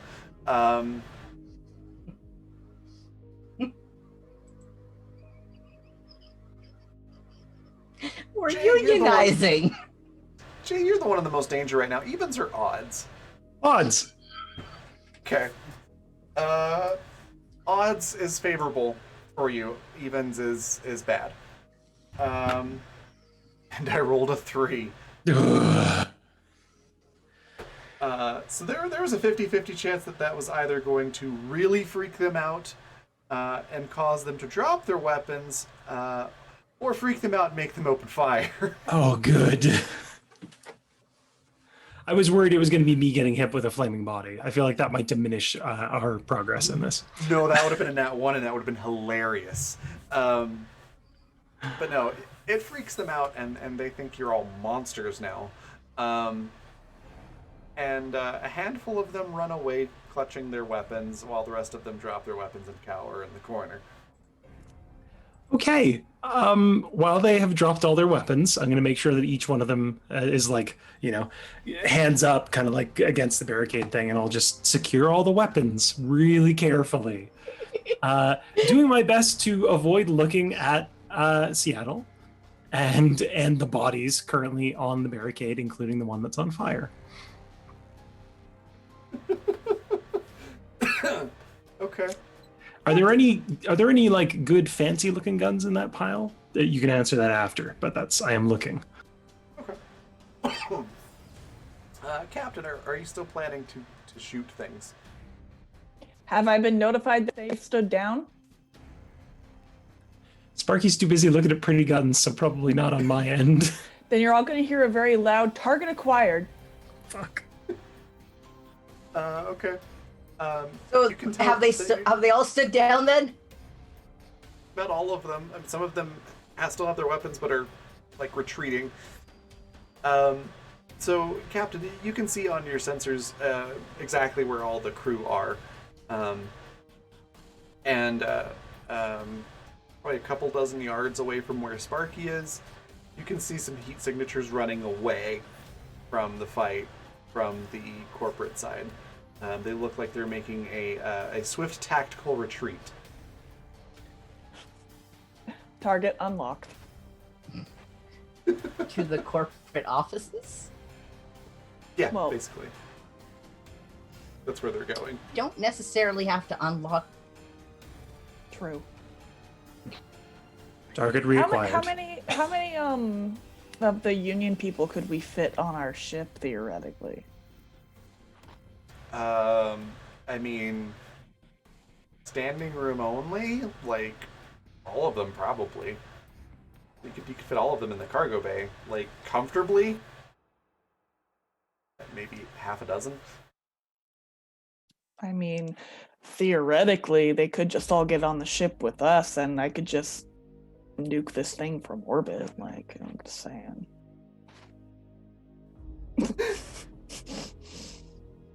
I'm not saying no. Oh my god. How did we go from season 1, oh shit, we were horrible people, to mid-season 2, yeah, no, we're horrible people? Revolution, Jay. This is revolution. We're still horrible people. We're just fighting for a better cause now. God, I've got massive whiplash from this. Yeah, Daisy's still just staring at all of this in abject horror. What's Annie doing during all of this? That is a good question. So after the first body was launched, I think Annie would have been like, okay, you know what? This is probably a little too much for me right now. Flinging dead bodies. She probably would have backed off a little bit. So she's hunkered down a little farther away. Okay. That's probably where Daisy is too then. Daisy's just giving you a look like, what the hell is going on?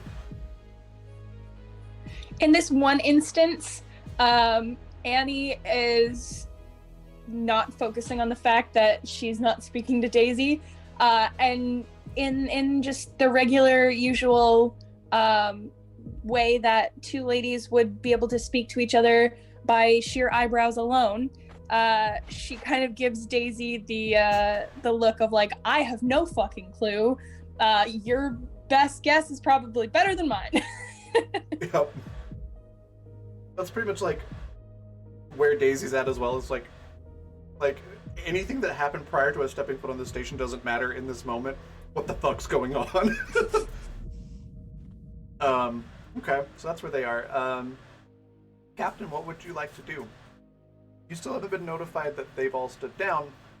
You just see that Jay's among a bunch of other heat signatures, and several of them are moving away from that group towards the offices. Seeing them run away, she's going to not lock on for now. Okay. They hunker down in the corporate offices. The other people are they've given you the weapon, Sparky, and they are willing to negotiate now. That there are some shiny guns, but nothing like particularly special other than the fact that it's expensive. Cool. In that case, I'm gonna like wave over the workers and get them to like, you know, tie these fools up and get them secured. Okay. They do so. So there's cheering. Probably not very gently. Taking these people into custody. We've all worked crappy retail jobs. We all know how we would handle our shitty managers. Yeah. And they've like probably converted a storeroom into like a break and have thrown them all in there. How did I not get shot? I mean, it was the bodies. Let's be real. It was the bodies. A large part of that is also the Nat 20 from that's fair. Captain. Oh yeah, And Captain's getting a gift basket. You won both of the evens or odds questions. Oh, that's fair. Yeah. The dice have been loving you all this season.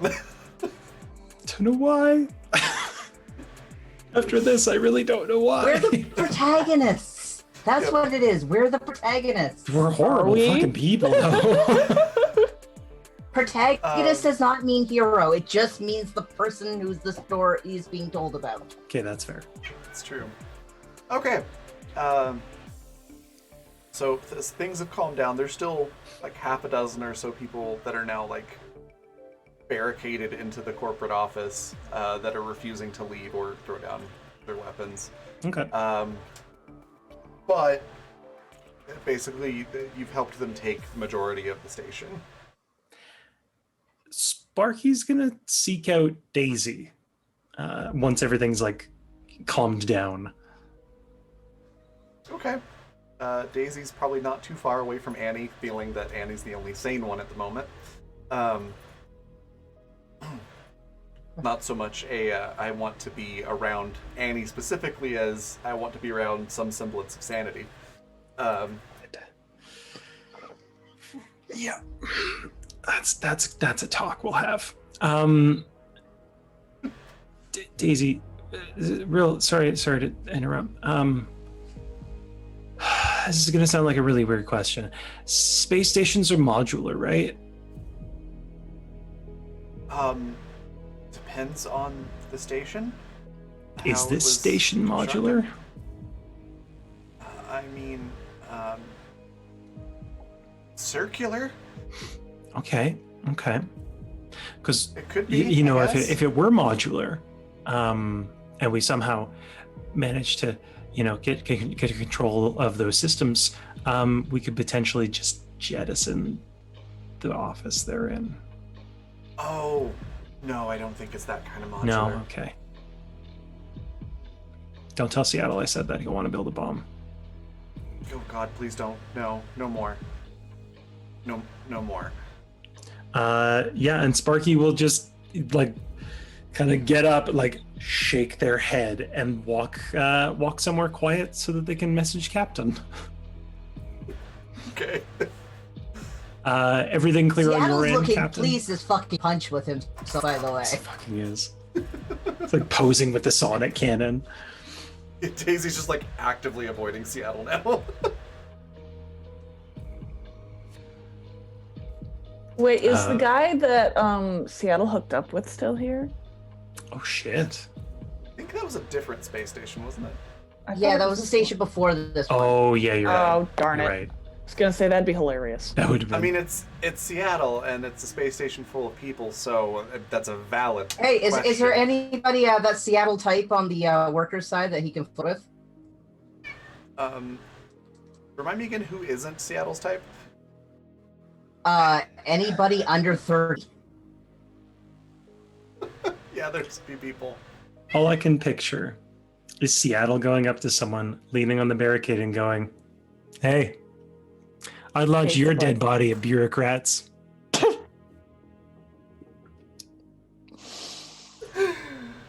Want a I'm gonna T-shirt approach of that now? somebody who looks Right? like that might work on. I'm gonna approach somebody that looks like that might work on. Fuck's sake. Give me a week or two. I'll put it on a T-shirt. Yeah, there's somebody that is your type on the station. Sure. I'll roll a charm. See how bad this goes. We launched dead bodies, and now we're trying to get laid. Okay. I'm gonna roll a d6 with that. All right, It it's a 12. It turns out that flaming corpses are a big turnoff for them. Who'd have thought? And they're just not interested in talking with you that way. Gotcha, no problem. Who's got time for boning when there's revolution to be done? Apparently Seattle. So, Sparky, you mentioned messaging the captain. Yes, yeah. I want to check in with Captain and see if everything's good on her end. Everything's fine. Did everyone safe there? Nobody got on the ship? No, I believe one left though. One left? What do you mean? I'll wait till. I have no detection of Lagu. Okay, Sparky's gonna try and send a text to Lagu. Presuming, of course, that it won't go through, but they'd still try. Okay. I mean, it probably would go through. It would just be like an email instead of a text, I guess. Mm-hmm. It would just be hey, notice you left the ship. Everything okay? Kind of thing.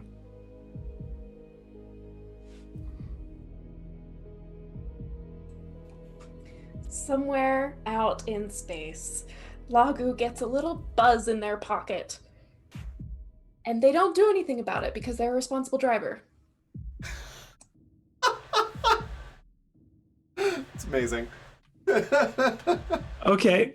Sparky waits like a good 3-4 minutes for a reply, and then after not getting it is like, okay, all right, okay, I'll deal with that one after. It's fine. Okay. It's fine. One thing at a time. One thing at a time. And then goes back and sees what they can do to help the union workers. Okay. So after a while, they've cleared up the barricades for the most part, and they're working on getting things somewhat back to normal on the station. Oh, right, under power the- was off to a degree, wasn't it? Yeah. Yeah. So they're doing a lot of maintenance stuff and trying to figure out what the hell they're going to do with a space station on their own. Okay. Can I help with that? With the engineering, mechanical, or tech? Absolutely. Either would work. to Okay. assist. I'm gonna do tech because I have higher in that. Okay. 16. Yeah, you're able to help a couple people. Okay. Just make and, myself useful. Yeah, they're very friendly. They all seem a little overwhelmed now. Like it's starting to sink in. Like we just took a space station from a corporation. Oh fuck. Mhm. Seattle's gonna help out with making sure they have access to all of the systems, and they're the only one with access to all of the systems. Okay. That's gonna take some reworking. Yeah, that's it's tech engineering. You could, Can I use my tools for this? no. This is a computer thing. Could ask- 25. Nice. You could ask certain people for help. Yep. If you can get them to Seattle's help probably you. gonna at some point be gesturing for Daisy to come over. Daisy just looks at you like, If- uh-uh. It's like there's no bodies involved in this.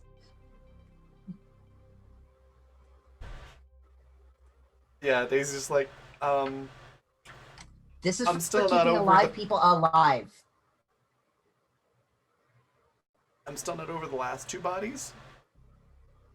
I threw up in that plant. You'll like this. It's computers. I'm gonna do the computers from over here. I don't even have any on me. She just looks at you and goes, you're grounded. You can't ground me. You're still grounded.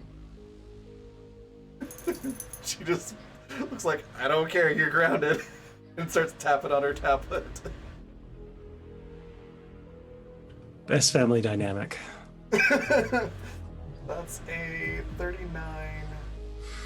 That's a 46. Yeah. Between the two of you, yeah, you completely reprogram the space station. We're all grounded. But we did good this time. We didn't kill anybody. We just Yeah. scared the shit out of them. Yeah, but Captain doesn't know about the bodies yet. Captain doesn't need to know about the body. Oh, Captain needs to know about the bodies. We all had to do the talk with Android. Now it's your See- turn.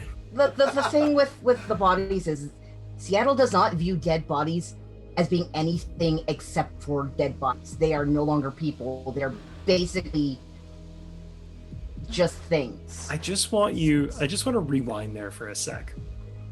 The thing about the dead bodies is Yeah, but you need to understand, it's not that he's being disrespectful, it's just they're bodies. They're no longer people. I get where you're coming from. It still does not give you any leeway. Like, He Matt's does on your not. side on He that has one. very gray morality, okay? Matt's on your side on that one. Nobody else is. Matt gets it! Matt's ready to like die for the cause. That's like, load me up, Captain. Yep. Michael says it's called recycling by giving dead bodies to you. It's not like we're gonna Recycle eat in this them. house. It's around this time that you do get a text from Daisy. It is direct to you on a secured, encrypted channel. And Who, all I it do? says, yeah. And Okay. All it says is, Dad was throwing dead bodies that he set on fire at the enemy. You may want to have a talk with him. I told him he's grounded. Noted. And it's along with that is a frog emoji and then the grimace face emoji. And that's it. The donor cards don't say how. Oh my god. Andy, what are you up to? What's happening?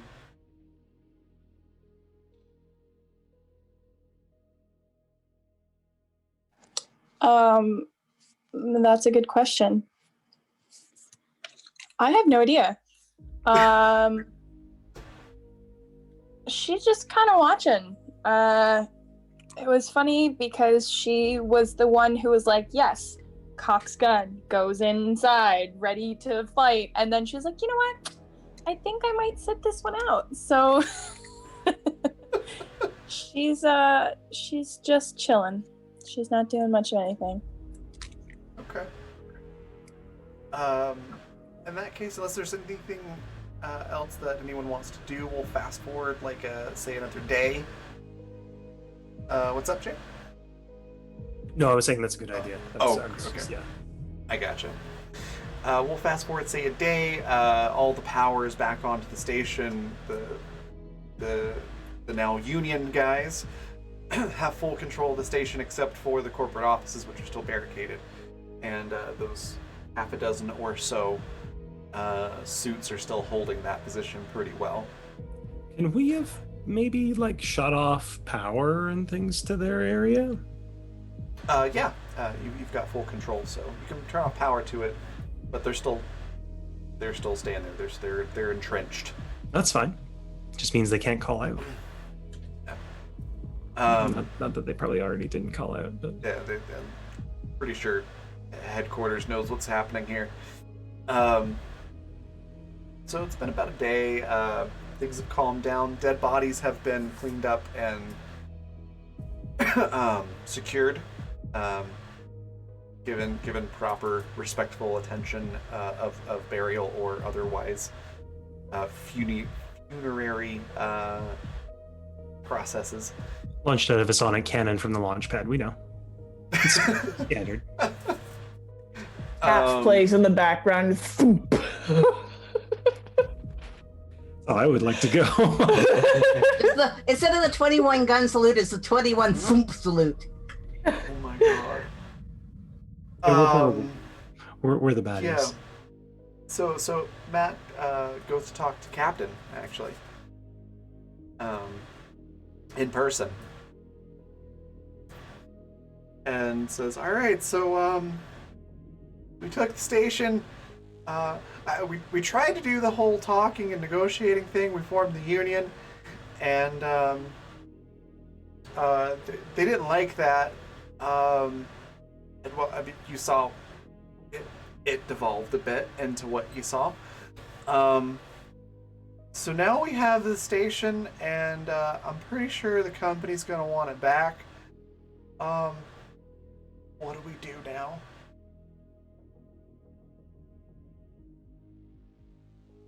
Which company owns it?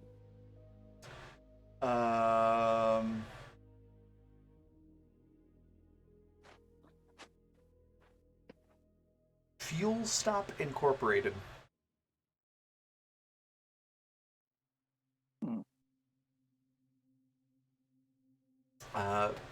With the tiniest bit of research, you can find out that they own a number of space stations throughout this quadrant, and they're just pretty much like any other corporation. They're not any better or any worse, really, than most of the big ones. But they do tend to be a little bit more neutral in the corporate battles against one another. Like, other corporations pretty much leave them alone, and they leave them alone, because having the infrastructure of fuel stops throughout the quadrant is useful for everyone. So you can find that just right off the bat. You can always dig in deeper if you want to know more. You can find that information readily. So, say I were to contact them and say, this station is now unionized and independent. Please exclude them from your roster. How open would they be to that? Let me answer your question in the form of a question. If, say, some random person that you don't know knocked, or not even knocked on your door, just like called you up on the phone and said, "Hey, I took your car out of your driveway. It's mine, so just disregard paying the insurance on that, and you don't have to worry about filling it up with gas anymore." How would you react? Badly. That's pretty much how they're going to react. Okay.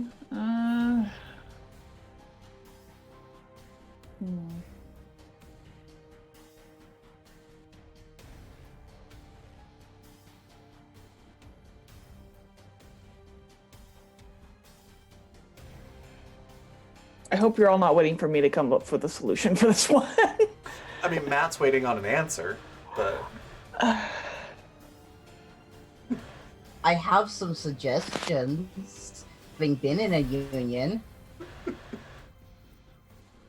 and knowing how union stuff works through my dad. AKA, you're gonna need to fortify and get a lot of guns. Luckily, we still have a bunch of guns in our hold. Yep, and we have some really good techs on our team that could help fortify. Say for permanent free fuel. I mean, sure. Like, if you come here, I mean, I can't give you free. I'm pretty sure I'm not going to even have an employee discount after this. So it's just That is work because on you this will station, be your but own sure. boss. Right. Right. How do I get fuel here? You're going to have to. You would have to contact your We own need suppliers. to talk to Tolan about getting them a lawyer. Matthew, you sweet poor summer child. What did we put you into? We need to get them a contract lawyer. Well, I guess I'll go contact Tolan. He's gonna love this story. He's gonna tear a hole in his stomach. Like, He already has several. I just love the realization of everyone sinking in that, like, Matt doesn't know how to do anything remotely involving running a business. So you contact Tolan? Yep. He answers. He goes, "Oh, hey, haven't heard from you all in a while. I haven't heard that you've pissed anybody off, so that's great. Did you need a job? I mean, things are going pretty well. This is, it's good to hear from you. I didn't think I'd be saying that anytime soon." We need an attorney. And there's a pause. You can tell that he's muted the microphone. And you can just see, like you can read his lips, that he's just yelling, "Ah!"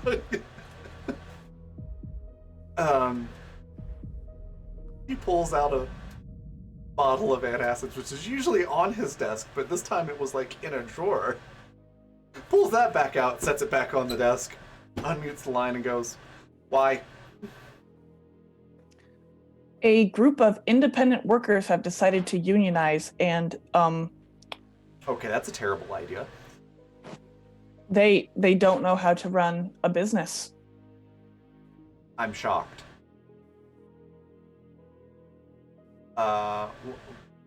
Why do I need to get them? How are you involved? Some may have encouraged the act of unionization. And You they directly encourage the act of union.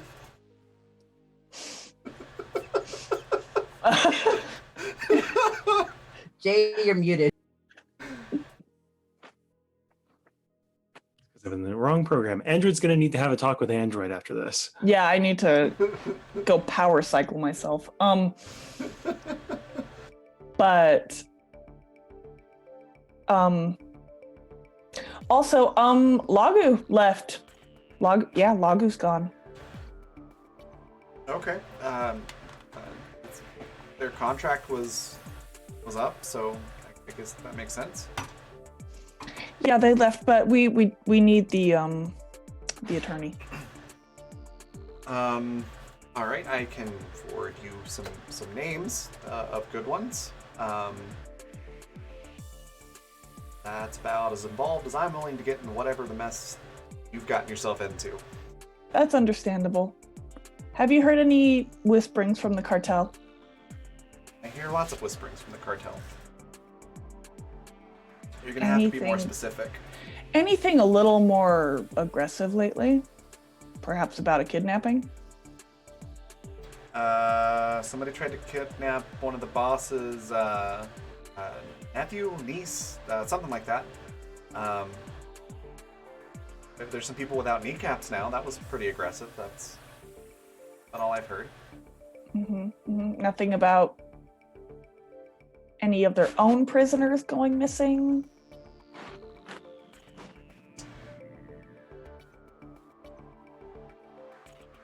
What did you do? Annie has a little brother. Mazel tov. He was in captivity of the cartel. I think I broke Jay. Okay, that's bad. It was, but he is no longer in their captivity. That's also bad. Because we took him. And evaded them. I'm sorry. I didn't catch any of that. The line's just, oh my god, so garbled. It's a shame that I can't hear anything that you're saying, because I Tolan, I can see the lines. I am an android. You are lying. I don't want to know what you're telling me, so I didn't hear any of it. Understood. Please send lawyers. I will send you phone numbers. Good luck. You're gonna need it. If you need a job not involving the cartel, or pissing off corporations, give me a call. In my defense, I initially wished to have just a normal job from you, but somebody hijacked my programming. That sounds rough. I'll let you get back to seeing to that, and good day. Bye. Bye. They hang up. That's right, buddy.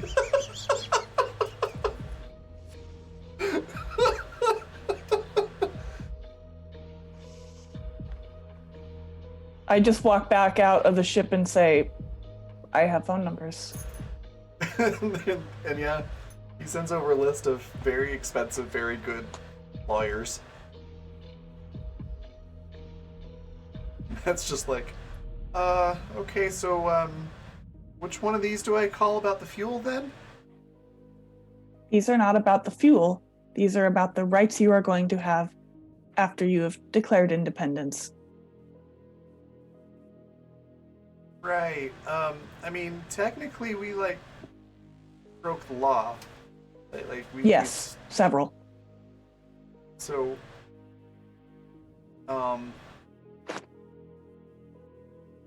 right. They were also willing to take your lives to continue a menial task.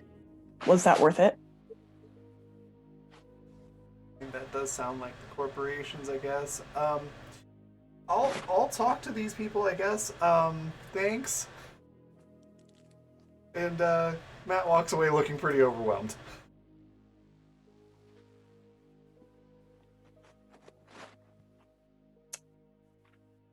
That is an excellent question, Jay. Are you helping these people defend the station, or are you just bailing? I mean, we can arm them up, but at this point, is it safe for us to stay in one place for that long? It's not really safe for us to go anywhere. Yeah. It's not safe for us to go anywhere, but it's also not safe for them, for us to bring the cartel to their doors. Yeah, we're not. Okay, that's we're a valid. moving target. That's valid. Yeah. Can we give them some So- cheese? Why is it always my cheese? Why are we always giving people my cheese? Because you bought too much of it. Just put up a nice little But it's cheese still basket my together cheese. with a note that says, "Sorry we ruined your lives." That's rough, A little buddy. frowny face. That's rough, buddy. Oh my god. Rough, buddy. Can Seattle at least make it so they have like some sort of manner of disabling docking so nobody can dock unless they actively allow them to? Yeah. We'll say that's already included in the rules that have already been made. And you can leave them with some weapons and stuff. Also show how also get my weapons that were already ordered and paid for. I have a receipt. Yeah, you managed to get those. Anarchy. You don't need a receipt. Just I'm not just gonna steal it from a shop owner. you didn't steal it. We paid for it. Well, yeah, but this way they know I paid for it. I mean, they'll need the money. You throw dead bodies over barricades, but you still need a receipt. Yeah. That's some fucked up logic, friend. That just sounds like Black Friday here in the States. Oh, I ooh. mean, Yeah. Yeah. Not wrong. Oof. Alright. You get all your stuff, you're fueled up. You've helped them as much as you can without physically being here for what's about to hit them.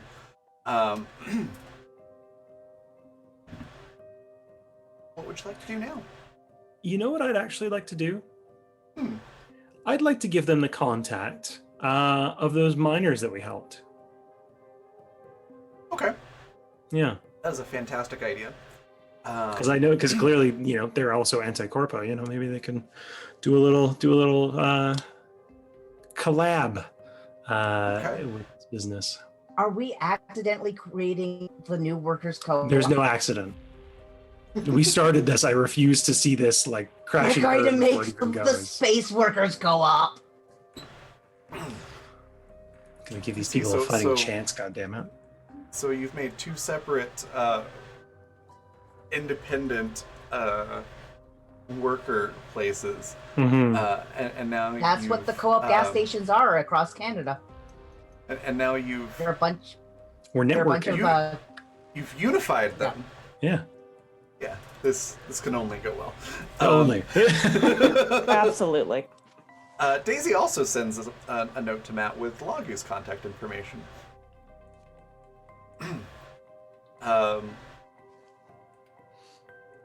So there's that.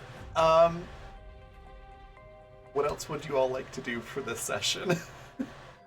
I think Sparky would take some time and just send off like a short message to Lagu if they haven't responded, just saying like, "Hey, I just wanted to say thanks for everything you did on the ship.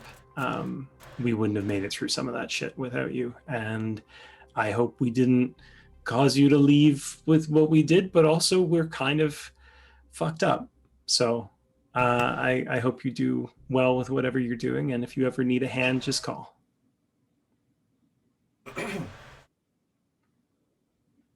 Awesome. And I want to shoot off a message to Vacation Grandpa. All right, Commander Bisco. Yeah, because we set up another independent group and he was kind of involved in the last one, so Oops, socialism. oops. Oops, all comrades. Anyway, Hey, that's a Oh my god. please put that on a shirt. yeah. Yes. All right. I'll work on some stuff this week. Okay. So yeah, Commander Bisco gets the message. Yeah, there's it's like, okay, that's interesting. Um, obviously, I can't really do much about that, but that's good to know. Thank you. How's the new partner? Hey, leave that alone. My cat's trying to chew on a cord. Yeah, they respond back like the normal pleasantries. Things are going well. Their partner's great. That kind of stuff. Yay. So enthusiastic. Vanessa, with Annie, is there any interacting with Liam that you'd like to do? I assume that Annie would probably want to talk to him now that he's awake. I mean, there's nothing really in particular that I was thinking on. Not like, Oh. hey, how are you? By the way, I don't know who you are. Nothing like that. I mean, she doesn't want to tell him that she doesn't know him. She feels like that would be too awkward and sad for him. So she doesn't really want to tell him that right now. Sorry. What just came to mind is there's a howdy TikTok of her just going like, who's gonna tell him? And that's what I'm picturing Annie doing right now. Yeah. Yeah, she's like, I don't know about that. It seems like he could do well without knowing. Okay. In that case, you might happen to walk by a room and notice that Liam and Seth are catching up. Aw, good for them. Yeah. Did you tell Seth not to tell Liam about it? No, I didn't.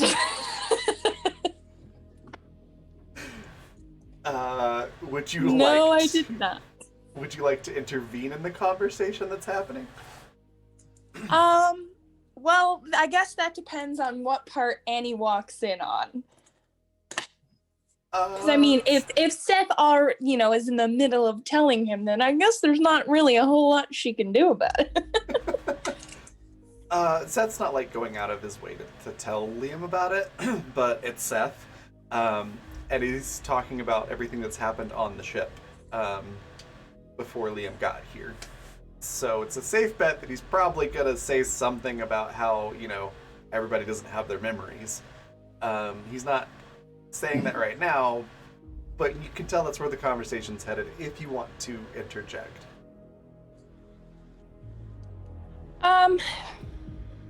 No, she's gonna chill out outside and just listen to them and eavesdrop. I don't think she particularly is gonna go out of her way to stop him from knowing.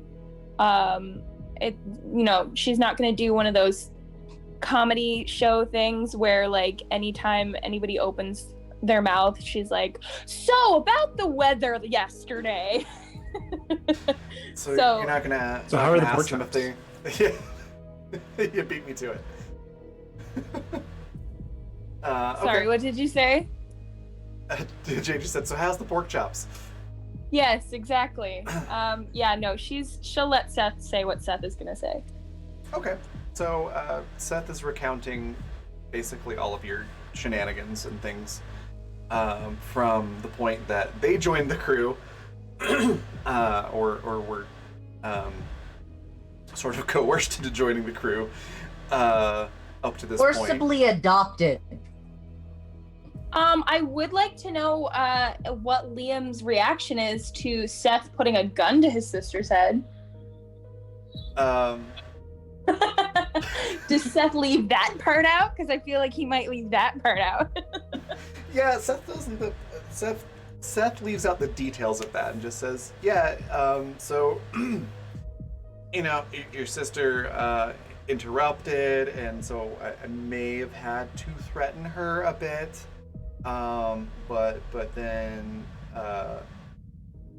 it all worked out in the end.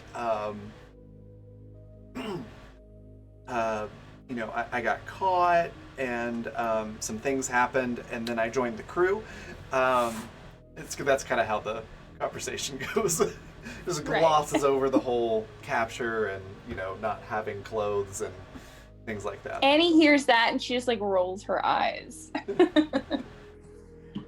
But yeah, eventually he does get around to the fact that everybody's trying to figure out their past because they all lost their memories.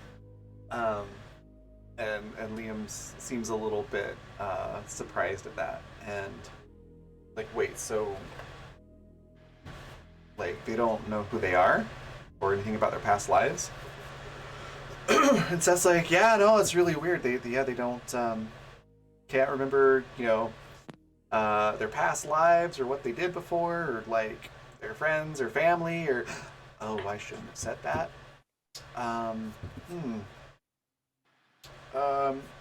So dinner is soon. Food would be good to think about. And Liam is just like tuned Seth out at this point and seems kind of upset. Seth is a himbo. That's what Seth is. Pretty And much. I truly love him. It's fine. I can't be mad at him because he's special. He means well. He just doesn't Yes. think. It just astounds me every time we see him. So different from when we first met him. I think If at you this need him to go point, kidnap somebody, he's gonna be Johnny on the spot. Anything else, he's useless. yeah, pretty much. I think at that point, probably Annie would clear her throat and like knock on the door that's propped open. They both look up. Seth looks incredibly guilty and awkward, and Liam just looks sad. Annie definitely gives Seth a knowing look. Like, yeah, I'm gonna talk to you later, buddy. Seth suddenly sort of jumps up and goes, "Oh, I just remembered. I need to go grease the engine grease thing. So I'm gonna go do that. You two can catch up. Bye." Just like rushes out of the room. Hold on, sorry, 1 second. Sorry. Okay, back. Yeah, so Annie comes in and she sits down across from Liam. She doesn't say anything, she just sits down.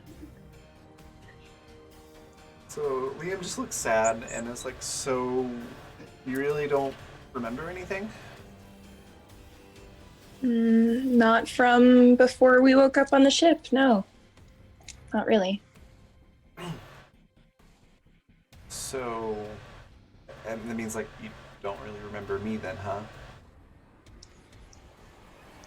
I mean, it's a little hard to explain, I guess. I kind of feel like you're familiar to me, but there's no concrete memories or anything. Like, I know you from a picture that Seth had. That's about it. I can't really bring up any concrete memories of you. Well, if you don't really remember who I am, excuse me, why did you risk so much to save me?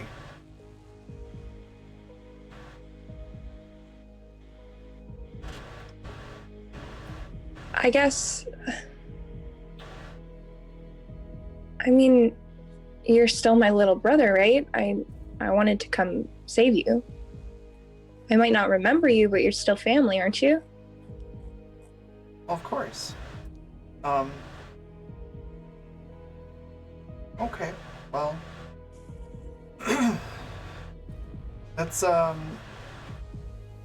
it's kind of weird that you don't remember anything, but it's alright. I can remember for both of us, and I can catch you up. She reaches out and just like she did when he was sleeping, she kind of ruffles his curls and she tries to give him like a sisterly kind of smile, like, you know, we're in it together, kid. Like she's trying her best.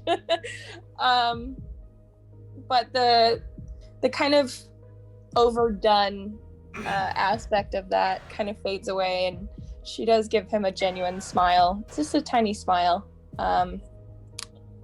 And she nods. She says, I'd like that. He gives you a smile back, and there's just a hint of sad in it, but it's mostly a happy smile.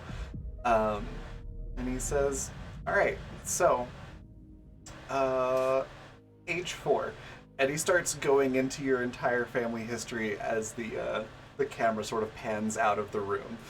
And I think that's a good spot to end the session for I was this going week. to ask if the captain was going to talk to Seattle at all. We'll do it next time.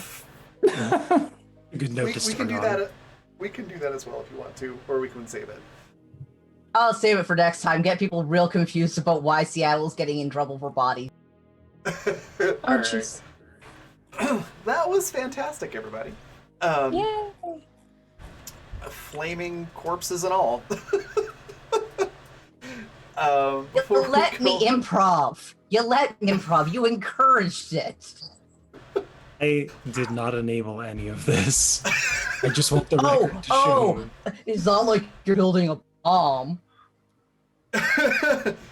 That's not so much encouraging as it is Yeah. just challenging. That's not giving you a blank check, friend. That's you going, oh, well, you didn't say I couldn't build anything other than a bomb.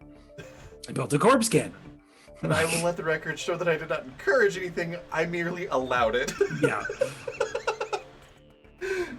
Before we go on our raid, we'll go around and talk about our favorite parts and where we can find everybody. So opposite order as per usual. Lisa, what was your favorite part of this session? Where can we find you online and or anything that you'd like to share? I just love how off the rails it went. Like, we started out so good. Just, we had this clever escape plan and it worked. And like, we were just gonna go have ourselves a good time. And, wow. Chaos is a spectrum and we explored all of it. It's very true. Oops, all comrades. That's great. Fantastic. And then, Riley, what was your favorite part of the session? Where can we find you online? And anything else you'd like to share? Goodness, it was such a good session. I kept putting clips out there because it was so good. Everybody was amazing. But I think my favorite part is kind of what Lisa was saying, like, started off really great, like, oh, this is going great. And the thing is, everybody was so concerned, like, oh my gosh, Raven's not messing us up. This is great. And Raven still did not mess everybody up. Everybody messed themselves up. Everybody got themselves into like this giant trash fire. And like, that was not Raven's doing. That was everybody else's doing. And I just love the chaos of this group. It's so fantastic. It was amazing. So yeah, you can find me everywhere online at Arieli Knits. You can find me next on Wednesday, maybe, for Exodus? Exodus. And I'm super excited about it. Awesome. Yeah, it's always fun when you get yourselves into trouble. This was great. Alex, what was your favorite part of the session? Where can we find you online and anything else you'd like to share? So, I know y'all are saying that we're all the aspects of chaos, but I also play in the Calamity game. There's a very different sort of style of game of chaos between that game and this game. It's true. I would not get away with the corpse cannon in that game. It's funny that you think you got away with it in this one. I'm still standing, aren't I? There's been no repercussions yet. The gavel has not fallen yet. I have a funny feeling the captain's going to understand my logic completely. It worked. That's fair. God, favorite parts. I don't know. If it was Lagu, just like, yeah, I'm done. There's nothing more I can do to help. I'm Alright, gone. I'm gonna head out. It's like we're all just. The fact that you didn't tell me no. I've never had a DM just let me go that far. I mean, these were all things that your character is capable of executing. Yeah, that's the worst part about it. It's just I'm looking at this character. I'm just like, wow, you're very morally ambiguous, aren't you? Fuck. That's not to say that there's not going to be consequences. There were just not any immediate consequences. Yeah, and that's kind of, I'm noticing how he functions. It didn't immediately slap me in the face. Okay, then that was a good plan. That's great. Yeah, no, Lagu's out, and then Sparky being like all like heartwarming and touching and shit. Like, why is Sparky our fucking most heartwarming goddamn character when they get doing their speeches? What the They've fuck? got serious trauma and they don't want to deal fuck? with it.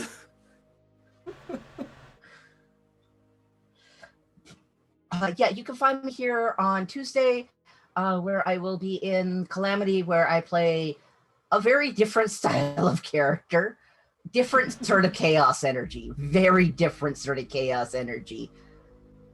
Just as MacGyvery, though, in very, very different ways.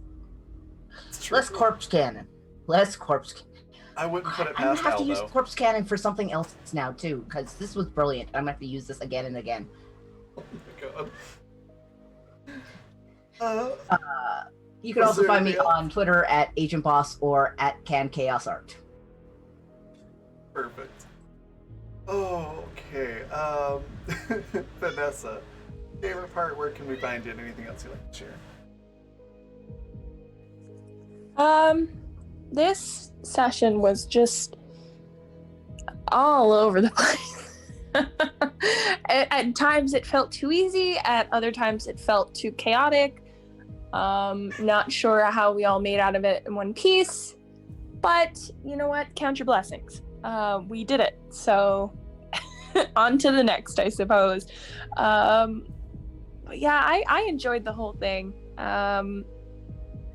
There's something to be said about your first experience of a corpse cannon. That was definitely interesting. I'm glad that we're gonna start getting some more interaction between Annie and Liam. But of course, you know me. I've been gunning for them this whole season, ready to get him back. So, yeah, I'm excited to see where it goes from there. But as for me, you can find me next week here on Wednesday for Exodus, where I GM. And then you can also find my art at my coffee page, which is coffee.com/Peppero Princess. That's Peppero like the candy. And you can find me on my art Twitter, which is at Peppero Jaws. But yeah, that's it for me today. All right. And then last but not least, Jay, what was your favorite part? Where can we find you online, and anything else you'd like to share? So the whole thing was great. I loved every bit of it, despite Sparky not necessarily loving a large portion of it. My favorite part, as much as I loved the rest of it, favorite part was Lisa going, "Ask your dad." Just full deadpan out of nowhere. It was like a semi. It caught me so off guard, and I'm exhausted, so it hit way harder than it should have. But that to me was like really telling of how Android was dealing with us. Was just like, I am so fed up with these fucking children. Go ask your father. So I hope we can alleviate Android's stress somewhat next few sessions, because she has been dealing with our shit from like day one, and she either needs a break or she needs to get a break. One way or the other. But I think everyone was really good in it. It was really really fun. I'm glad that me being manic actually worked, because I was a little worried about that. For reference, I got 3 hours of sleep and had a 20-minute nap. So where you can find me next is tomorrow on my own channel, twitch.tv/alienjays, where I'll be debuting a secret game, which I've somehow not ruined for like 3 weeks. And other than that, you can find me on Twitter. Same handle, same channel, same time. I'm so tired. All right, thanks. My favorite part, I also quite enjoyed the go ask your dad.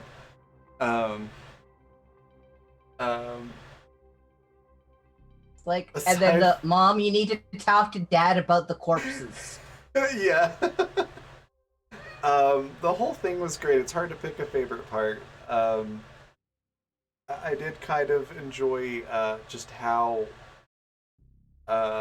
everything escalated so quickly and devolved into just the chaos that it was so quickly, and then you're like, okay, well, that problem solved, and like, oh right, you're gonna have to deal with corporations, wanting their station back and all that stuff. Well, don't worry, we've got some phone numbers for some lawyers. Good luck, kiddos. We'll see you later.